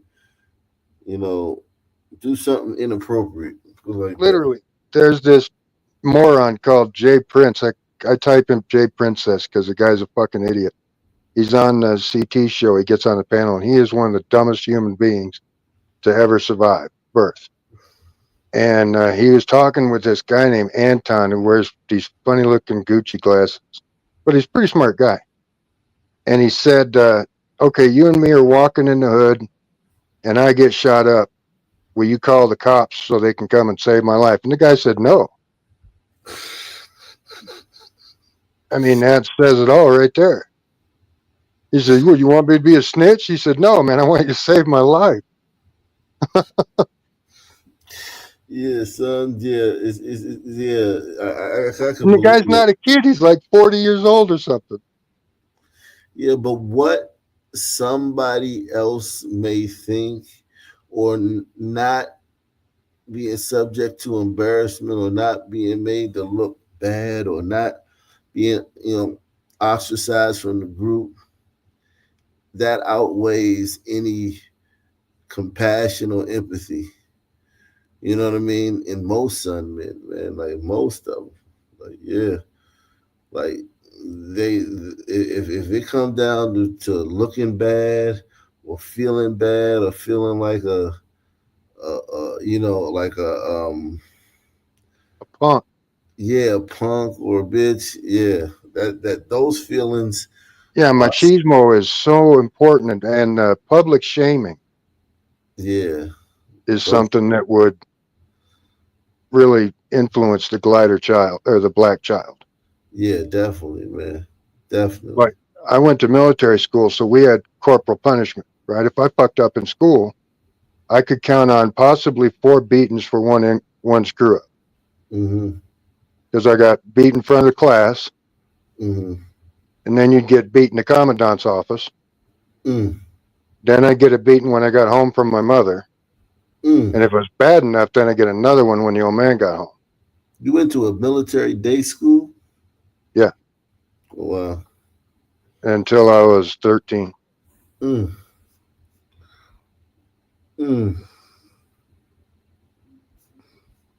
Wow. So service is something that runs deep in our family. That's why some breaking news right now out of life went the way it did, I think. Breaking news in Atlanta, man. Oh, I bet people are dead. Of course. Of course, man. Make sure y'all support the channel, man. Can y'all please support the channel? How many people died in your city, in like the Virginia area this holiday? Anybody? Oh, no, there were a ton. A shit ton. You know how many died in my town? None. Yeah. You know how many died last year? None. Yeah. Yeah, I mean, when you guys get together, though, like, you guys can commune. Yep. Like we have block parties. We shut off the streets. And every neighbor drags their barbecue out front. Yeah, but just like we talked about a second ago, like, there's a lot of things that can cause a son man to a lot of things that's on his that can cause violence. Yeah. He can be a scuff of a sneaker, a dirty look. Oh yeah, a bump. A bump. Oh God, I'd hate to think spilling a drink on somebody. Yeah, anything where he feels disrespected. And people are mercurial because some people are disrespected by some things and some people aren't. And then in the son community, you have certain things where everyone feels disrespected by. So it's like... Well, there's certain things that go across all breeds that are disrespectful. The Calling punk, me a bitch. Yeah, calling talk, yeah, somebody the a bitch. bitch, talking about your mama Yeah. Calling in somebody real life, not just saying, you know, your mama's fat, blah, blah, blah. a faggot, calling somebody. Sexuality, yeah, Yeah. testing their machismo. Yeah. Yeah. Those cross all races pretty much. Throwing Or up can. rival gang signs. Yeah, we don't do that. Yeah. You know, well, kind of. I guess you got the Catholic Protestant thing over in Ireland. Yeah. I mean, turning down a request, asking the Sunman to leave, asking the Sunman to leave, asking the Sunman to do anything, asking the Sunman to leave, asking him to pretty much do anything, asking the Sunman to do anything that he does not want to do, inconveniencing a Sunman, making him told feel rules. Yeah, like you not being the, especially if you're not like the arbiter of the rules. Like, so like if you're in the library and the Sunman's talking loud and you're not the fucking librarian, you better not tell him to keep it down. If a Sunman, like if you're under a track tent. Yeah, exactly. if you're not the, and then here's the thing, they give the person in charge hell. They give authority figures hell, but if you're not the authority figure, do not come to a Sunman about the fucking rules. Well, even the kids look at what they do in the schools. They're beating the hell out of teachers for taking away their computer, video tablet, or video game thing, or whatever these kids got. Yeah. Salute to Andy Armour, man. He says, pledge coffee money for Ock. Kudos to dude on the panel keeping the show rolling while I got his beauty sleep. I said I got beauty sleep, man. I didn't sleep, man. Well, and you're chasing them kids, man. You're probably tired. Oh yeah, I'm in New Jersey, man. I travel. Yeah. Man. You got the kids with you, right? Oh yeah, I gotta wake up at 7 o'clock tomorrow, man. Yeah. What's up, Crook? Yo, what's good, man? I'm here to help keep you up, man. They say you was falling asleep and shit.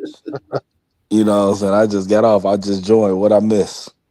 Nothing. We about to get into it, man. Right. We got some breaking news right now out of Atlanta where a man is dead after a shooting at a park. It just happened before 10 at Mosley Park on the city's west side. 11 Alive's Cody Alcorn live from that park on Martin Luther King Jr. Drive. So, Cody, what can you tell us about what's going on and what we know about what's happened here? Jennifer and Ron, just a heartbreaking scene unfolding right now. You'll likely hear the screams behind me. This is more family members showing up. The victim's mom is directly behind me in this crime scene. And again, if you are watching, you're hearing these screams. This is the real-time emotions that happen on these crime scenes that many people don't experience and should never experience. A young man was killed here tonight just behind me around the pool area. I can tell you the Atlanta Police Office's homicide commander is on scene with multiple detectives from his office, along with a medical examiner just pulled in. The crime scene investigators are here too. I'm going to step out again. We're paying respects to this family, keeping them out of this shot. But the crime scene is right behind me. If you're familiar with Mosley Park, this is right off MLK Jr. Drive. There is a pool here, and there is a wraparound kind of a road around this park. We're being told that this victim apparently walked up to a vehicle possibly, and shots were fired from this vehicle. That man was shot and died here on the scene. And again, as I mentioned, just a heartbreaking scene unfolding here at Mosley Park this afternoon, just outside of downtown Atlanta. The victim's dad walking behind me right now. Of course, very little known about this victim, but as you can see and hear, a lot of people knew him. A lot of his family are just showing up and learning about this tragedy that unfolded just before 9:30, of course. If he was a good kid, wouldn't be nobody out there. Right. If he was a good kid, it'd be like Calculator, my little buddy Calculator, man. That'd be crickets. Hey, nobody be out there. Hey, I say what you want to say about gliders being weak and pussyfied and all this other shit, but them motherfuckers know they got a slick sense of humor when it comes to that MLK Boulevard and Street and Avenue. Yeah, That that's the shit. irony. That shit is strategic as fuck and it's hilarious. Yeah. Yeah. It is dangerous over there on Martin Luther King Jr. Avenue. Anywhere in the Police have country. taken 2 people into custody after a 3-year-old boy was found alone on the doorstep of a southeast Atlanta home. Good afternoon. I'm Lindsay Tuman in for Alex Whitler. Thanks for joining us. Now, this happened overnight on Belfort Road. Fox 5's Angelique Proctor joins us live from the scene with the latest. Angelique, what do we know? Well, good afternoon, Lizzie. This neighborhood is actually breathing a sigh of relief because it looks like this little boy is fine physically, although many are very much concerned about his emotional state. Now, the child was found in the yard that you see right behind me here about 10:30 last night. Now, we interviewed the mother of the 3-year-old as she tried to explain to us what happened. Then police came here and arrested or took her and another man into custody. I had left and went to work last night about 3 or 4. My son was outside. My brother, he was going to the store and the baby walked out the house and he was in the neighborhood. And Atlanta police tell us a family heard the 3-year-old actually crying around 10:30 last night. And I talked to one of the family members who found the child and called police. He said the child had no clothes on and just underwear. He appeared to have an injured foot that was bleeding. Now, police have said the child looked malnourished. These motherfuckers. God. Hold on. What the fuck is going on with the video? What do you mean? What happened? They grabbed a stud and threw her on the ground. Oh no. Okay, they arrested the mother? Yeah. Oh damn. Okay. Go ahead. And there's some sun man on the ground. Some sun man was on the ground. Oh, I thought that was a girl. No, that's a sun man. Just underwear. He appeared to No, I have like her. an injured foot that was Oh no, that bleeding. is a sun Now, man. police have Yeah. said the child looked Is it? malnourished, and that is why they call the Department of Family and Children's Services. This morning, neighbors say the mother was going door to door looking for the child. That's when Atlanta police moved in and took her Shame and is this going man door into to door custody. looking for your child. Yeah, have you seen my child? I don't know where my child is. At 11 o'clock at night. How old is it? It's 3. Yo, listen, some people. Yo, my child would just be gone. I wouldn't have the. I couldn't do that. Like, You'll be surprised how many times this shit happen a day in the United States though. Yeah, you're a cop, so yeah. I've had 2 of these where fucking I'm just riding around and I see a fucking baby with a diaper on just walking. The fucking toddler. And you just like, what the fuck? And you stop and you grab a baby or you get waved down or somebody be like, I just found this baby. And you just sit there for like fucking 45 minutes to an hour with the baby visible and you waiting on somebody to be like, oh man, I was looking for my baby and nobody fucking come. And now What you flavor? stuck. Now you stuck. It's colored.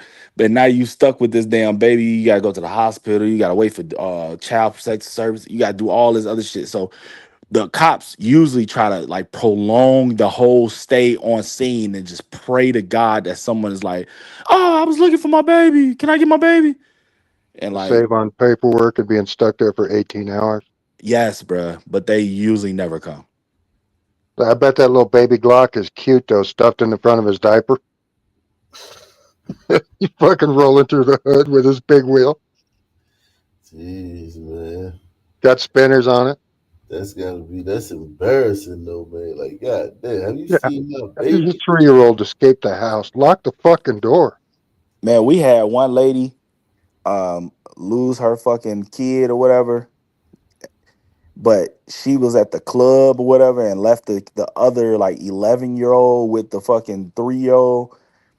And when the 3-year-old left, he went outside and got picked up by like a neighbor or some shit, got brought to the police station. The mother came to the police station at like 2 o'clock in the morning and just started cursing out the fucking 11-year-old about how he irresponsible and his ass supposed to had eyes on the baby and bro. And we all just looking at the mama like, what the fuck?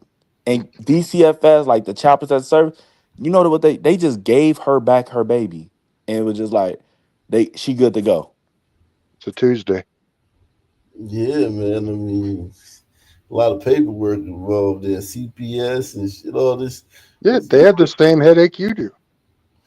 Yeah, My wife worked for the Department of Family Services for years after she finished her degrees in college. Jeez, man. Oh my God. She's got her bachelor's in criminal justice with a minor in psychology. Let's see. The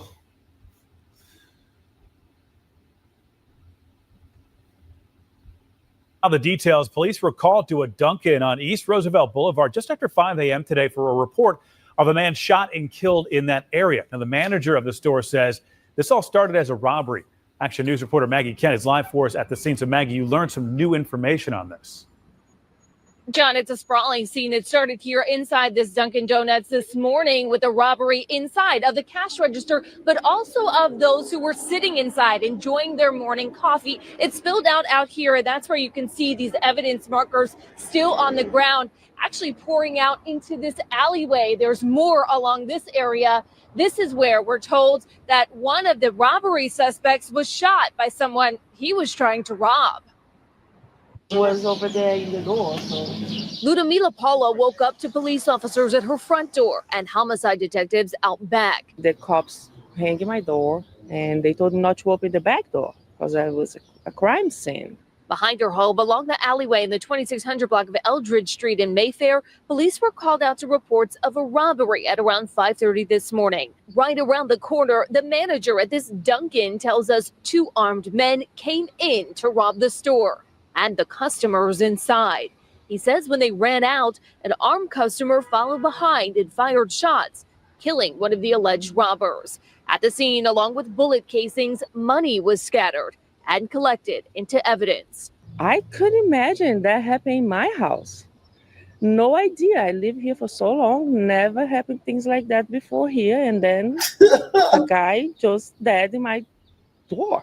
Police have not released information of who the victim is, but for Paula, she's grateful she didn't enter into the crosshairs right in her own driveway. I was supposed to leave into work in the same time the guy was here. So I don't know if God's planned that, but I just changed my mind yesterday to park in the front, so I'm glad I did.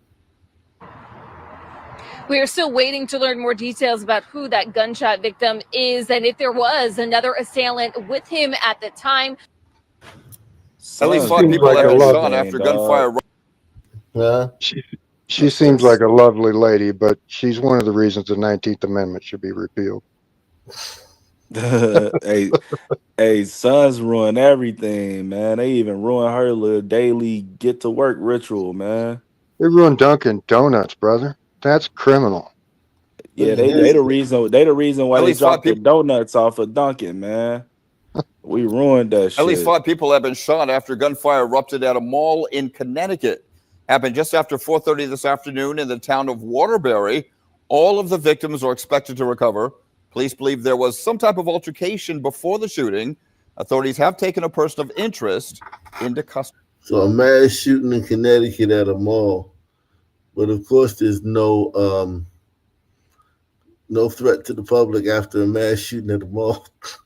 Yeah, hey, possibly a shooter that's as crazy. well as a. You know that's crazy. That's how you know it's sons when they say that. Like, yeah, they locked down Casper. They shut down the whole city over a knifing at the mall.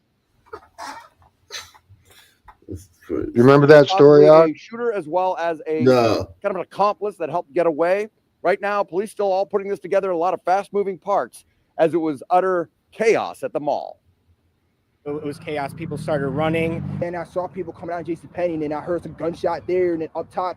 6 gunshots, and the lady just screaming for her life, like, please help me, please help me. I took cover. I told everybody to get in the back, and I immediately got on the phone with 911. Shots reverberated through the center court at the Brass Mill Center Mall just before 5 o'clock. Police arrived on the scene very quickly, escorting paramedics inside to treat the wounded as people went running outside others sheltering in place. It was really amazing to watch people in this time of crisis keep cool heads and follow plans and shelter in place. We've been able to escort them out. Our detectives are interviewing those folks right now and identifying them. It took more than 4 hours to clear the mall, 2 levels, a lot of back storage rooms, back passageways. It was very difficult. They brought in SWAT teams and tactical teams from around the area. They've been inside for about 4 hours. They came out looking for any suspect or any people who have been sheltering in place. We do not believe this was a random act of violence. We believe this started as a conflict and it escalated. We do know that there was one gunman at this time we've identified. That gunman was armed with a semi-automatic pistol. State police, FBI, ATF assisting the Waterbury Police Department with the investigation. The police chief says there is strong video evidence as well as other digital evidence, along with shell casings that will point them in the direction of the shooter and a possible accomplice. We're also using canines to assist us in this process. It's just we're going store by store, very methodical, making sure that we just cover every nook and cranny. Wow. I think we know who did that. A mall shooting. I think it's like a 90% chance. 90? You crazy? It's way higher than that. Welcome to Connection News at 7:30. Breaking news in Waterbury. Several people shot at the mall tonight. We have team coverage as that investigation. See someone actually running, as well as someone who appears to be on the ground, moving around, and appears to be injured. Again, from what Police Chief Fernando Spagnolo says, 5 people in total. See him with the wife beater on him, bro. Be on the ground, moving around, and appears to be injured. Again, from what Police Chief Fernando Spagnolo says, 5 people in total were shot inside the mall. He says it happened in kind of a central area of the mall. As far as their conditions, that still remains unknown at this time. However, he does say that some injuries that among the 5 people are more serious than others. We're hoping to get a little more details regarding what exactly is that. And this is what the chief had to say about what led up to the shooting. We do not believe this was a random act of violence. We believe this started as a conflict and it escalated. We do know that there was one gunman at this time we've identified. That gunman was armed with a semi-automatic pistol. Now, the chief also clarified it appears that as far as the shooter and the 5 people, they appear to have known each other at this point. Again, as he mentioned, this was not a random act of violence, according to him. Now, as far as shootings, this is not the first time there was a shooting here inside the Brass Mills Mall. About a year and a half ago, around December 2023, there was also another shooting of a teenager that happened in the food court area during that time. We asked the chief about that situation. He says both what happened today as well as that particular situation are both isolated incidents. You did that story, didn't you? What? The last shooting that happened over there. Wasn't it a concealed carry holder shot the kid? Maybe I have, man. It's so many malls. Hey, they didn't get the memo, man, of it's supposed to be a mandatory chaperone adult with son kids from 6 a.m., 6 p.m. or some shit. What's the mall shit that everybody doing? Let's see Cincinnati, man. Let's see what happened in Cincinnati, man. It's been a long time since we went to Cincinnati. Let's see what's going on in Cincinnati. It's the gun this time that kind of was like, okay, we've not seen this before. And this story is new at 10. And that couple from whom we just heard, they live in Oakley. An incident caught on camera early Monday morning has some residents in Oakley concerned, including that couple. A man appears to be checking for unlocked cars, and when you look at the video, it looks like he has a gun in his hand. Allie Henner joins us live with a closer look at the video and the story behind it. Rob, that's right. So 2 residents in the Pillars neighborhood tell me that it's a great place to live. The neighbors look out for one another and they're all close. But they say they feel safe here. But a video from a car camera captured something that scared them. They said they wanted to post that video to social media to warn their neighbors. safe here. For the most part, that's why this has caught us so off guard. Brandon and Katie Cole have lived in the Pillars neighborhood in Oakley for 4 years. They've seen some break-ins and thefts, but nothing like this. We got into our car that morning and saw that someone had clearly gotten in there because the glove compartment was open. They say their car registration was stolen. I looked at the footage from the car and you just saw someone with a gun right in front of our house. The video shows what appears to be a man checking the doors on the car while holding a handgun. I expected to see someone clearly trying to break into cars, but just to have a gun that visible and that like he was comfortable walking around with it like that. And the Coles posted the video to Facebook as a warning to their neighbors. Yeah, I mean, at 5 a.m., people could be leaving to go to the gym. They could be walking a dog who needs to go out.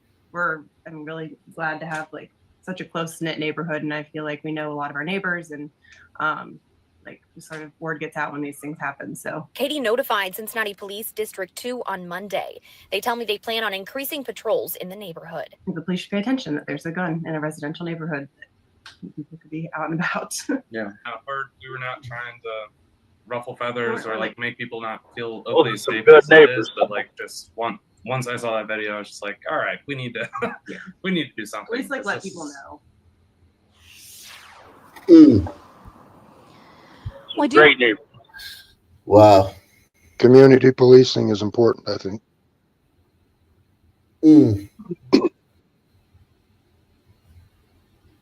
You ain't too far from me, Aki in New Brunswick. Yeah, oh yeah, right there in Middlesex County. I'm in Union County. I don't even know where is New Brunswick, in northern or central? It's central, so you're literally 15 minutes away from me, and you're actually 10 minutes away from my job, 15 or 12 minutes away from my school job. Wow, man, you might gotta you might gotta come up here, man, and I give you a glizzy spot. Pause. Don't come over with no glizzy, man. No diddy.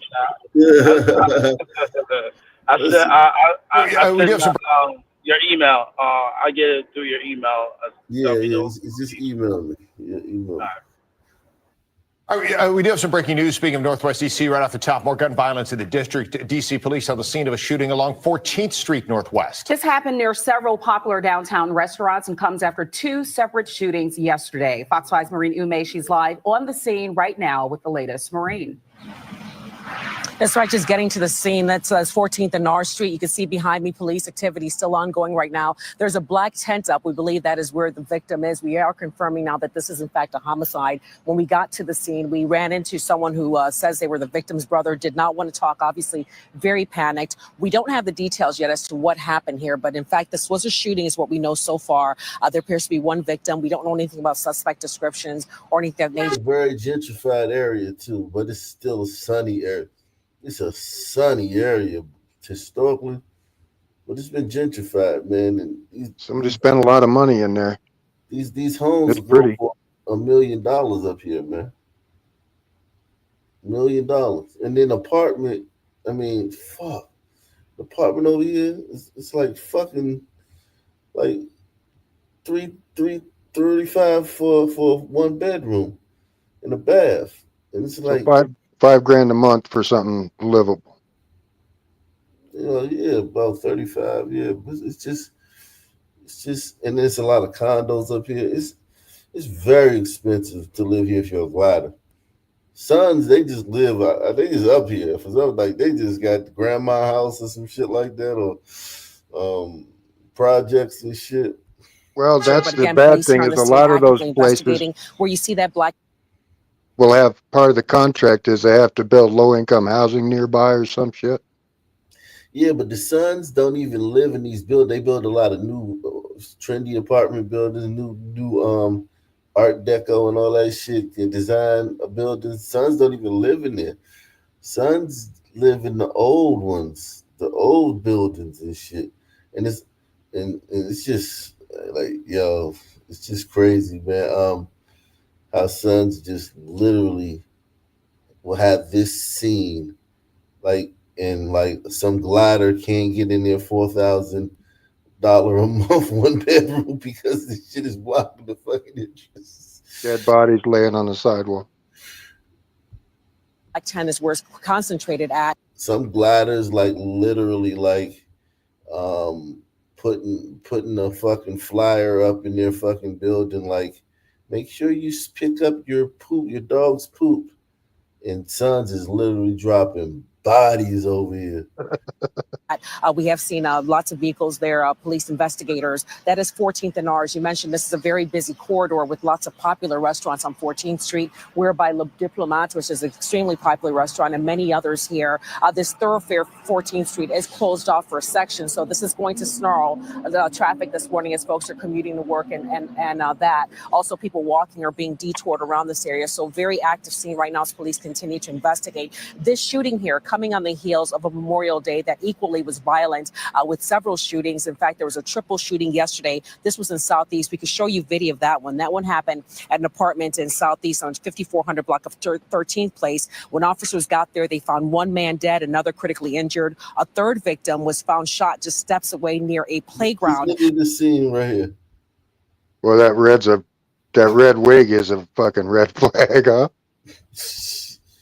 Just steps away. Look at that. Look at all these chicken heads, man. That girl with the 2 foot of boat rope tied to the back of her head right there is a bad sign too. On the right, that skinny bitch. I know. All these broads are dangerous, man. Dangerous, bro. They'll kill you themselves. They don't have to call nobody. Near a playground. That person is expected to survive. That entire area was cordoned off, and this happened at a playground where kids were playing and families were enjoying the Memorial Day holiday. Just a few hours before that one, across the city, another man was gunned down, this time inside an apartment on the 5600 block of Clay Place Northeast. That one happened around 4 p.m. Police say when they got inside, the man was unconscious. He wasn't breathing. He was pronounced dead on that scene. Right now, investigators have not released the names of any victims in those 2 shootings I'm telling you about, the triple shooting in Southeast and the one in Northeast. Victims' names have not been released. No arrests have been made. In that Southeast shooting, they are looking for a 2021 black Genesis with heavily tinted windows and Virginia temporary tags. Back here live on the scene, 14th and R Street again. We don't have any more information as to who this victim is, the circumstances surrounding the shooting. Only that police were called here just about an hour or so ago for the shooting here that they continue to investigate. With one victim, from what we understand right now, not anything known about this victim or a lookout for a vehicle. I do think that there might be one, but I have to confirm that before I report it, that there might be a lookout for a vehicle, but the description is very vague. So let me confirm that. And in my next report, I'll be able to give you a little more details. But again, just getting to the scene, very active, 14th Street, cordoned off. If you travel this corridor or anywhere around it, be aware the traffic is going to be snarled for quite some time while police continue to investigate. Jihad Al-Zaben owned the Livingston Market here on the east side for more than 20 years. Those who knew the business owner are shocked that this happened and believe this was a random attack. You take it outside, you know what I'm saying? But you don't come to a man's business and gun him down like that. This was an overkill.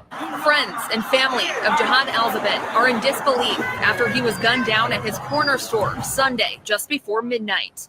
Columbus police telling ABC6 he was shot multiple times, and the department is working to find evidence that points to who fired those shots and why. A tragedy, like the worst tragedy we can wake up and imagine is Jihad being dead. And that's what happened today. The 47-year-old rushed to Grant Medical Center but died just after midnight. A memorial starting outside of Al-Zaben's business Monday. Those who knew him say he would do anything for anyone. I don't watch Jihad give girls milk for their babies, cigarettes when they needed them. Jesus Christ, I hate y'all niggas, man. Bro, wait. The worst of you taking out the best of you. She went from milk to needing of cigarettes, though. Just want milk to needing the cigarette. You know what I'm saying? That's some sick shit. And then he act like Sons got morals or some shit. Like we got some type of fucking code that we stand by. Man, we take it outside, man. You coming to this man business, man, and doing it. Like this shit ain't happening fucking twice a month. Right. Like Exactly. just be happy they hit Jihad and didn't hit somebody else that didn't have nothing to do with it. Yeah, they must have been close. Jesus Christ. And then they always begging. Like, all she's doing is expose how much begging and fucking looking for the hookup sons do. That's all she exposing. She not exposing his kindness. For their babies, cigarettes when they needed them. I just really watch them take care of the neighborhood. Former employees say the shooting just isn't adding up. Like I said, he's a good person. Everybody out here know Jihad. He don't do anything to anybody. Nobody. If you don't have it, he really will give it to you. I'm so tired of the shooting. I'm tired. Begging. So how he make money, man? Right. Because somebody's got to tell that woman that baby hair thing ain't cutting it. Salute to Eric S, man. She says, do you think it's possible to find the stats of sons being killed on You know what, man? It's a lot. Just know that it's a fucking lot. It's just know that it's a lot. That shit more than Jim Crow, Willie Lynch, goddamn slave lynchings. That shit more than that combined. And that's just in the last 10 years, shit. More than the Civil War. Yo, you can think of, like, you can take MLK, right? And just a few cities, right? You know what I'm saying? Just take about 10 cities. Take the Big Ten. If you take MLK from Chicago, Memphis, DC, Louisville, DC, and Philly, I think you will have more than the Civil War. Yeah, that's 5. So what's the other 5 that are big? I don't know about New Orleans. I don't know if New Orleans has one. I don't know. Every city has one. I never heard Every of city. I ain't never really paid attention to New Orleans, but I know Tampa has one, and it's violent. Fort Myers, Florida. Birmingham That's where definitely has one. Birmingham has it. Dallas has to have one. Dallas does have it, I believe. Or is it Houston? Baton Rouge probably has one. Houston has one. Yeah, man. If you just take the top, St. Louis, they have one for sure. Yeah, we just did one on St. Louis. Yeah. Damn, like, you kill fucking Jihad, you sons of bitches. They got a vigil for him now. Pay people his money out of his own pockets. You know, he fed the homeless. This a spokesperson for the Sun Man. He was that man. Look at that scene, man. But look at the spokesperson. This is his second time getting on the news talking about his friend Jihad, man. And nobody's talking. Yeah, salute everybody. Make sure you support the channel via PayPal, Cash App, with the Super Chat, guys. Drop it like it's hot, man. Support the channel. Let's see who we got here. We got, we got Deluxe 247, aka Kyle Ripken, aka Real VP. Coming through once again. And we got the GOAT, aka Michael Babe Ruth Jordan, coming through once again. Salute.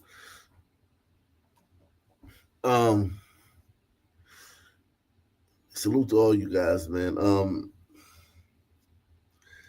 Yeah, this guy, you know what? This guy got his chains on, man. He, you know what I'm saying? He dressed for the occasion. He's stunned. He knew he was going to get on the news. He was like, yeah, I'm going down and get on the news today. Let me throw on my jewelry, man. But look at this scene. This is, if this wasn't a vigil, this would be a highly volatile scene right here. You did? Like, it's probably still edgy. This is too many sons right here, man. Woo! The old rule was, what is it? The rule of 3, I shall not be. Yeah, this is a little bit more than 3. Pay people his money out of his own pockets. You know, he fed the homeless. Like, he was that man. He was him. The Livingston Avenue community is in mourning tonight after a local business owner was gunned down Sunday. Look at that, man. This picture explains it all, man. Like, just this one image explains the whole. This is the missing link right here. This is the difference. Buildings all tagged out. What town is this again? This is Columbus, Ohio. Oh, Columbus, Ohio. They got an MLK too, bro. Oh, we already talking about it. Is this MLK? No, this is Livingston. Oh, well, I don't know have if it's MLK. I don't know, but it's said the Livingston. Toledo got an MLK too. Yeah, this is Ohio's rough. Yeah, Ohio.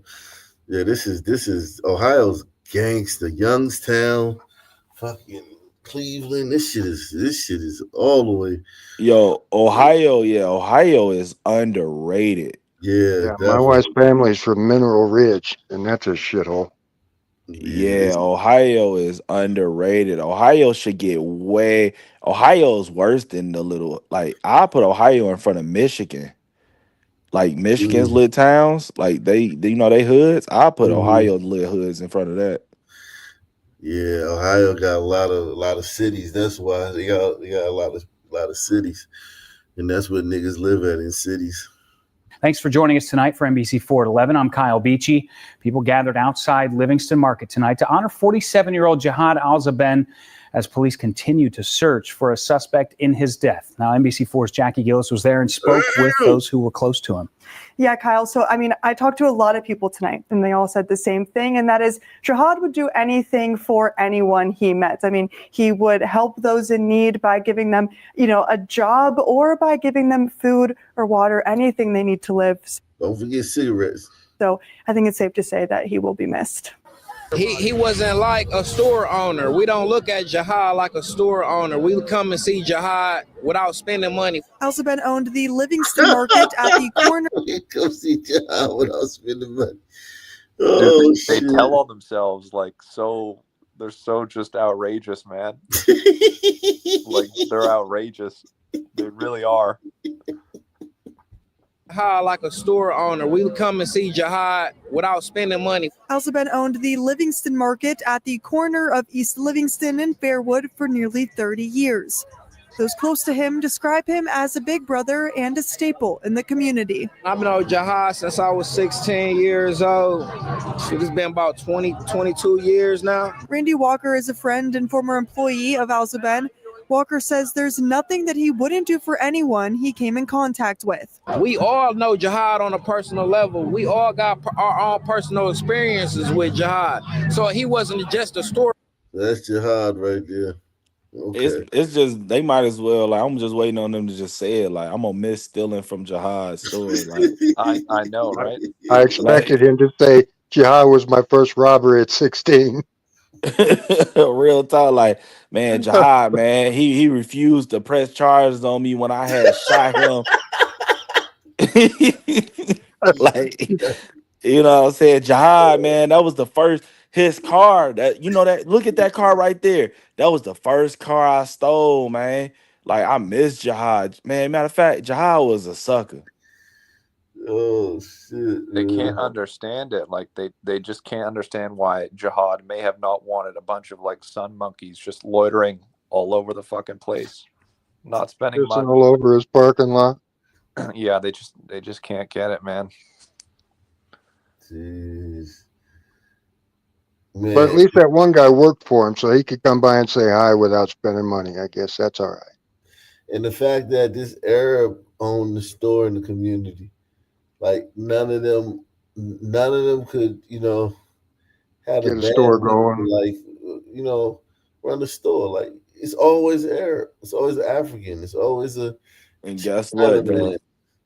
That motherfucker about to be boarded up and about to be empty for like fucking 10 more fucking years until they knock that shit down.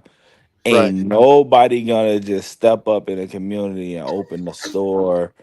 Or if they do open a store, they're gonna be selling fucking snow cones or some shit. Yeah, And the shelves gonna be bare.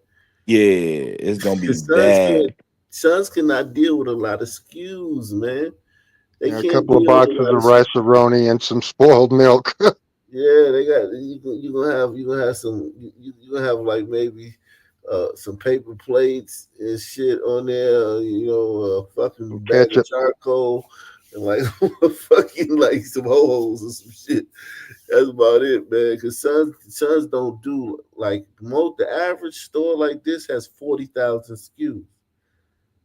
40,000 different products that you got to keep track of. You got to I know. order. You got to stock. Son, You they gotta have a relationship with like the vendors and vendors, shit like that. yeah. Yeah, like Yep, you got to pay everybody on time. you know Right. what though, Sun's not gonna they gonna shortcut it. Like I said, they gonna sell snow cones and they gonna always not have the flavors that you looking for and shit. and, and then you know what they gonna fuck up the whole neighborhood. They gonna have chips with cheese and meat. Shit is fucked up. Like That's called nachos, ain't it? we incapable of Not Sons don't call it nachos. We just call it chips with cheese, like with cheese and meat. Okay. Yeah. It was like that JP guy I was talking about earlier. He wants to have a food truck, and I swear to God, this guy's going to have a Bic lighter and a fucking Slim Jim, and he wants to heat that shit up, and he thinks people are going to buy that. Yeah, I've seen a few sons be able to operate a food truck because there's the menu it's not like a bunch of SKUs. It's they can just they can do that. I think a food truck might be within the Sun. Yeah, I think that's in parameters. And you know what? With a lot of like food trucks, like the ones that like I've seen with the Sons really be killing it, they either have a solid 4 items or they don't have a menu at all. It's just Right. fucking random. It's like What you just gotta you just gotta come in and be like, yeah, we got lamb chops today. And they be like, all right, let me get the lamb chops. All right, we got pot roast. All right, yeah. Pot roast, that sound good. But when No motherfuckers schedule like for have it. to have you Like say what? Tuesdays pot roast, Wednesdays lamb chops. No, fuck no. We're It's not just doing whatever's that. in the pot's in the pot. Yeah, it's in the pot, bitch. You want this? We ain't got that, but we do got jerk chicken today though. Yeah. Oh yeah. Don't let it be some Jamaicans. The Jamaicans. I had a catering business, and that's just amazing. Yeah, Jamaicans don't have no like respect for time or consistency. So Africans and Jamaicans the same way, like very similar. Like it's like the menu is like it's just a suggestion, man. You know what I'm saying? Yeah, you said that. You'd go to them African Real places, you talk. go, oh, do you got this? And they're like, no. Well, it says here on the menu, yeah, no. They're not going to tell you like they're not going to be like, no, but we have this. The customer service at customer service at a Jamaican joint or African joint is goddamn dreadful. Now I've been to a couple where they've had good customer service, but I would say 8 out of 10, man, the customer service is that in like that you said like in DC, like Jamaicans? Jamaican joint or African restaurant. You know what I'm saying? So Chicago, we don't have that big of like an African population. It's like one side of town with Africans or whatever. But I will say the Jamaican, like the jerk, like Jamaican shits, like outside of the shit that's just like Chicago just jerk everything. So they'd be like jerk crab legs and all this bullshit.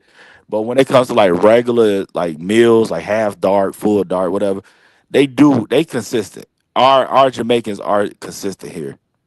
See, our Jamaicans, you'll never go to a Jamaican restaurant in DC and everything will be on the menu. You'll never go there, ever. It'll always be like, we don't have that today, or we're out of that. Nah, they do good here. Jamaicans do good here. Suppose they could though, they could solve all these issues.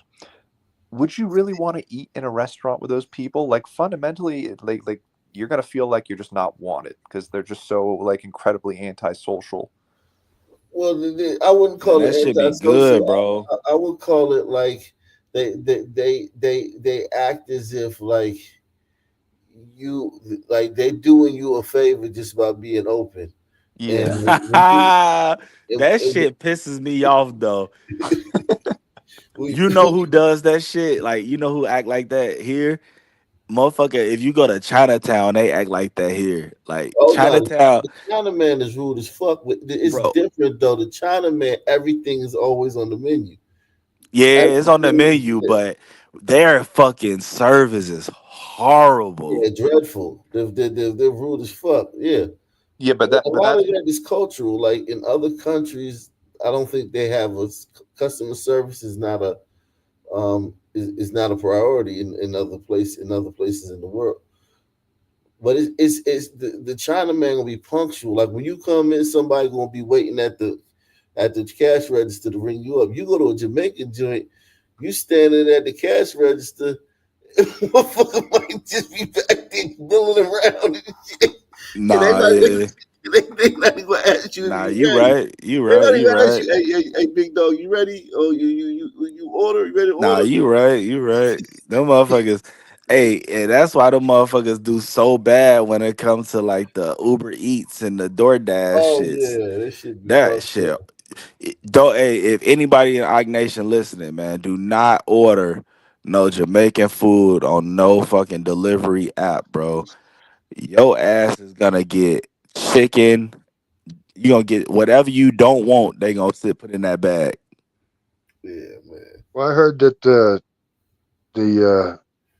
black Uber Eats guys make you come to the curb to pick your shit up. They don't even bring it to the door. Like they honk outside like you're a cheap date. Now I tell my DoorDash guy to just leave it at the door. I haven't had bad experiences with DoorDash like that. No, not in my town. You know what I'm saying? But it's not a lot of blacks in my town though. But you know what I'm We just saying? got it here about 6 months ago. Man, I stopped fucking with Uber Eats. Man, I ordered some Popeyes, bro. I ordered like a 5-piece spicy tender with fries. Them motherfuckers brought me 2 fucking breasts with a fucking mashed potato with no gravy. I said I ain't doing this shit no more.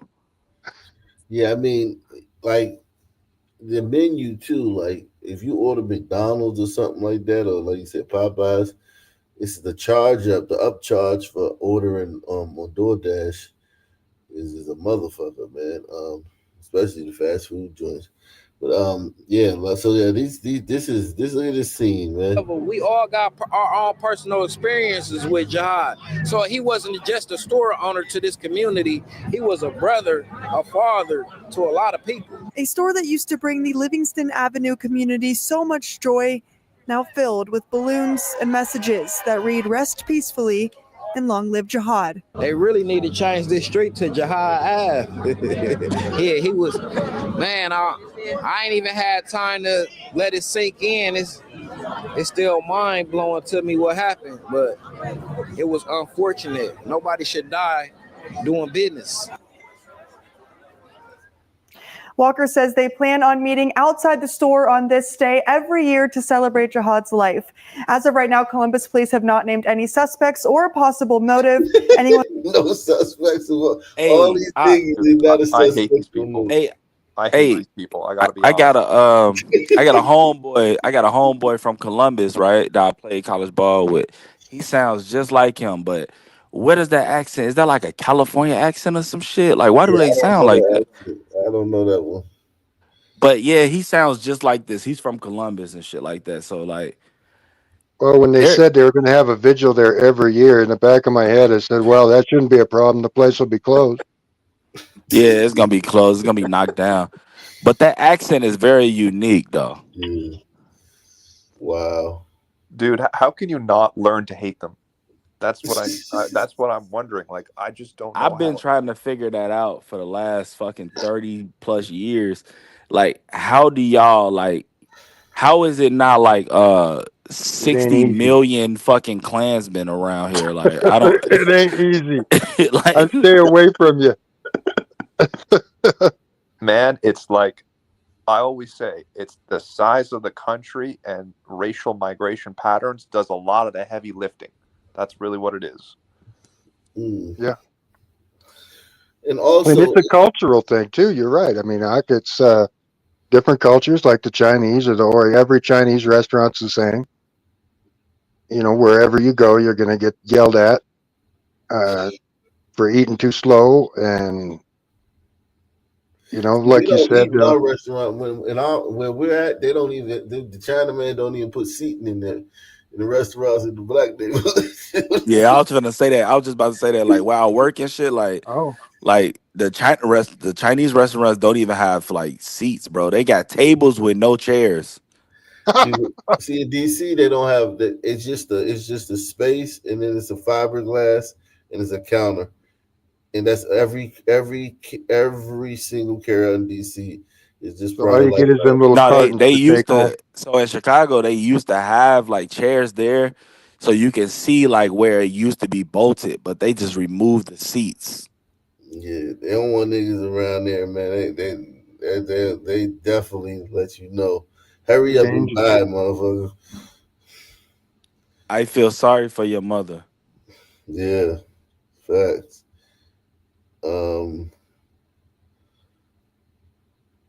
Let's see what else is going on. South Carolina mass shooting. Okay. Take a good look at your screen as we are following breaking news. It takes us out to South Carolina. This news just into our live now from Fox Studios on this Memorial Day.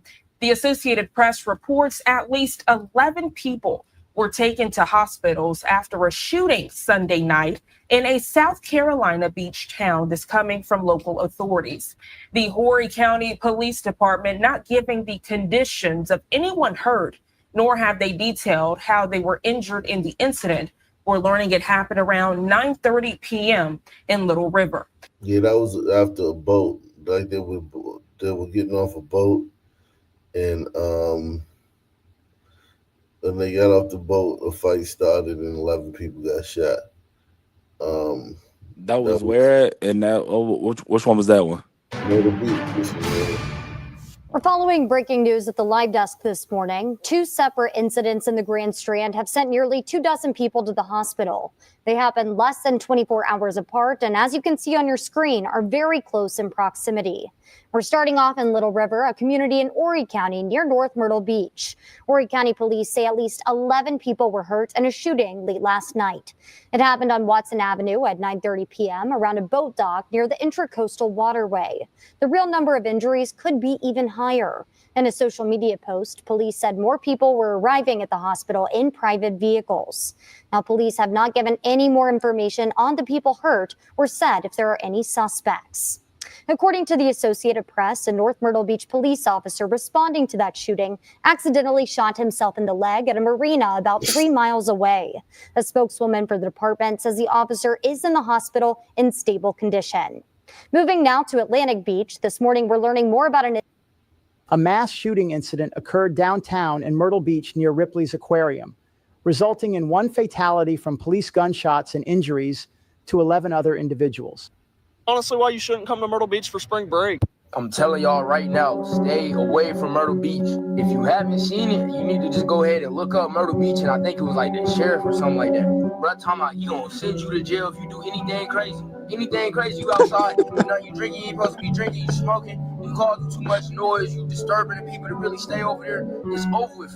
Myrtle Beach might be dead. I'm not gonna lie to y'all, bro. It's no longer the spring break location. I'm not gonna lie. But for those of y'all I see that's still gonna go.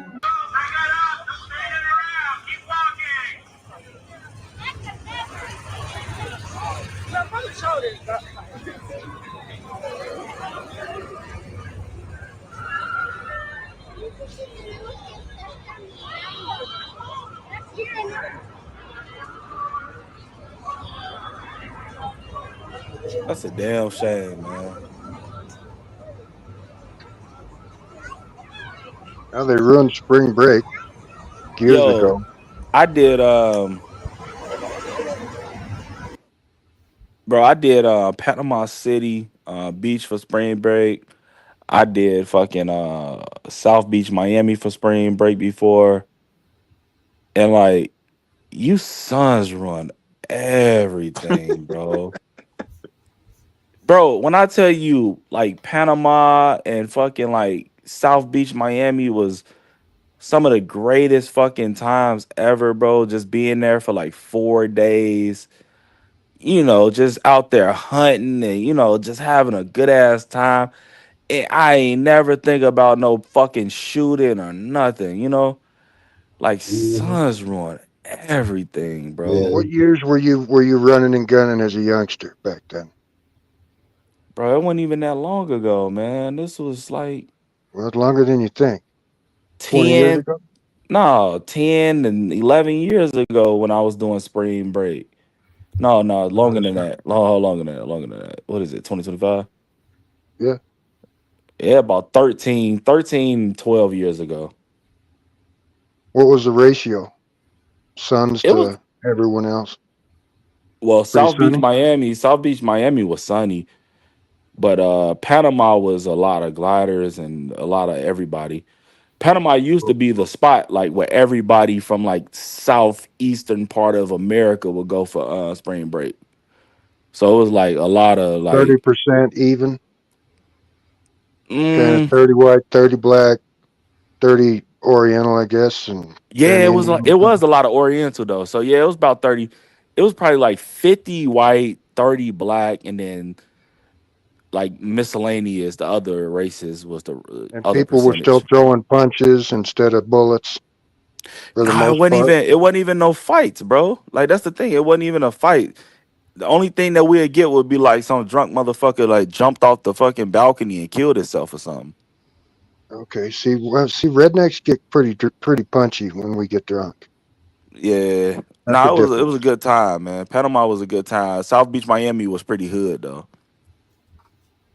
Mm. Mm. And see, white people, we just do a lot of dumb shit.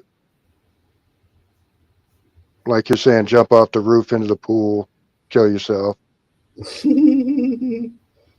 Go swim with sharks without a cage because you saw it on YouTube. Yeah. Nah, it was some shit like that, but it was a good time though. Yeah, son. There's a lot of do a lot of stupid shit. Oh, God, y'all daredevils and shit. It was definitely a glider that jumped off that fucking Really scary balcony. when you have these incidents. Yeah.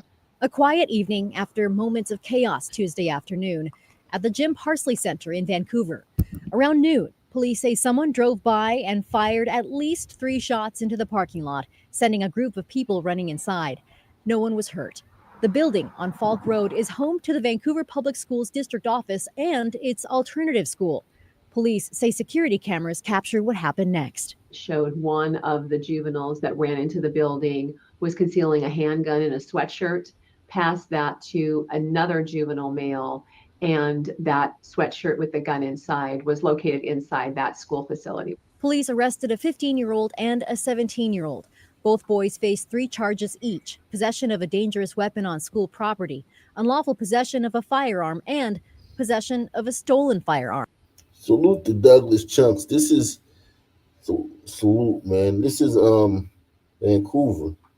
Van fucking Coover. Canada. Yeah. And No. they sneaking. That's America. That's not Canada. This is They Vancouver, sneaking. America? Yeah. You sure? Yeah, this is Vancouver, America, wherever that is. Yeah, it's in the city in America. It's The not firearm that Canada. was recovered was actually stolen. Oh, the city of Vancouver. Okay. Where Yeah. is this at? Oregon. Oh, Oregon. Okay. Makes sense. They got Section 8. Jeez.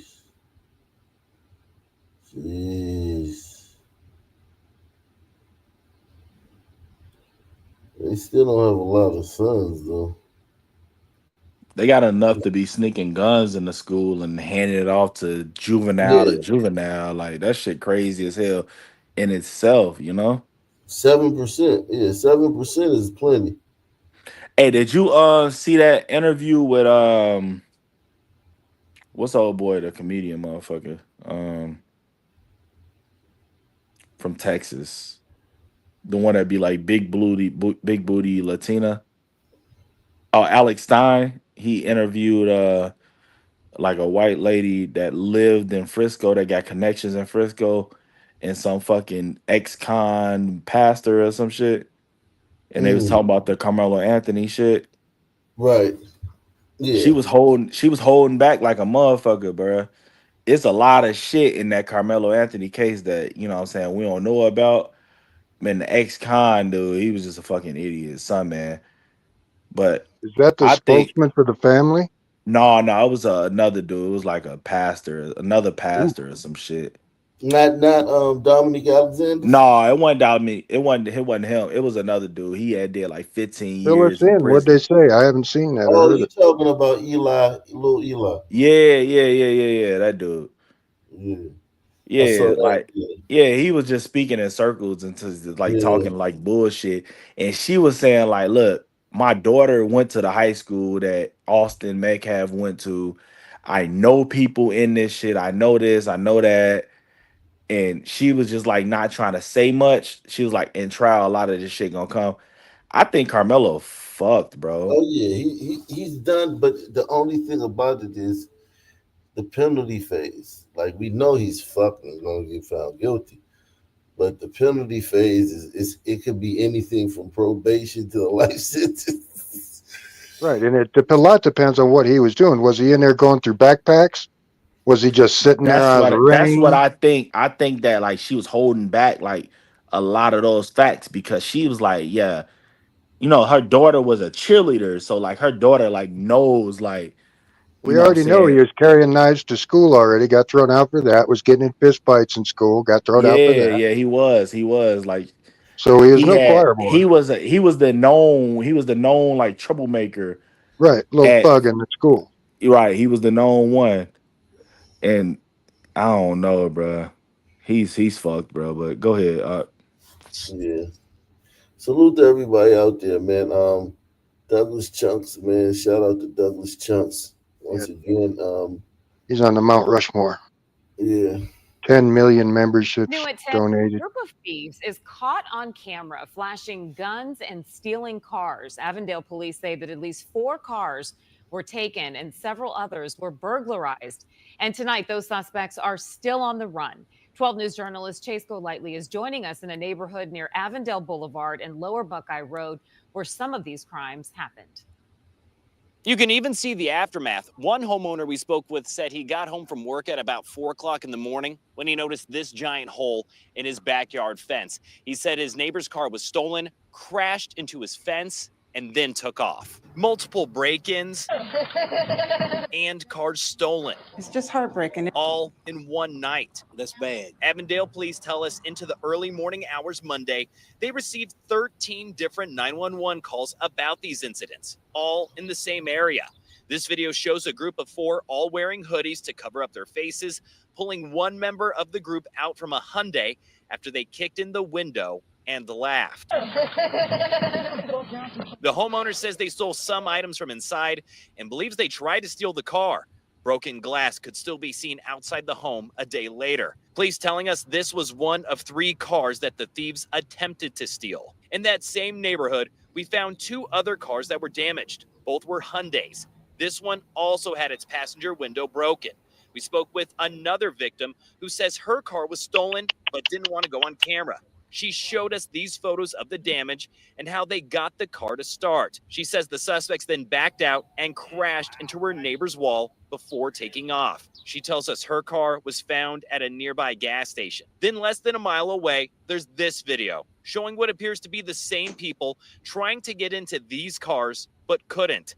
What really frightened the homeowner was when one of the suspects walked up to the camera and showed the gun they were carrying with them. It's a whole nother level. Putting neighbors on edge. Many of them keep their cars out on the street. See, if it was me, I would have come out shooting. Unsafe and very worried for our future kids and our neighbors. I hope they can catch them and nip it in the bud. While at least 4 stolen cars were found, neighbors are making sure to keep their doors locked. Got to be more alert at night. It's not just. I don't know if that was Sunny Hawk. I think that might have been the Vimbritos. People leaving their cars unlocked, with those thieves simply opening up the doors and taking whatever they could inside. A good reminder to always make sure your doors are locked and that alarm is set. We're in Avondale. Chase Golightly, 12 News. All right, Chase. That, from that little video, they look like hombritos. What you think? 7 people from Colombia are behind bars tonight, accused of running an organized theft ring, ransacking homes across the West Coast. Their capture Did we comes lose him? after Scottsdale police were watching them as they burglarize multiple homes. 12 News journalist Sean Rice is live There you tonight, go. where the group were arrested last week at a home near Fashion Square Mall. And Sean, how There were you go. police Welcome back. able to track them down? Hey, you think those hombritos? Yeah, definitely. Yeah, they that's work what it together. look like. Mark Grebe, get It's organized. It's organized. They were Nah, helping I each mean, other in and out of the I car. ain't Some gonna kids stunt. don't do that. You said what now? Well, they were working together. That's what told me it wasn't sons. They were helping each other in and out of the car.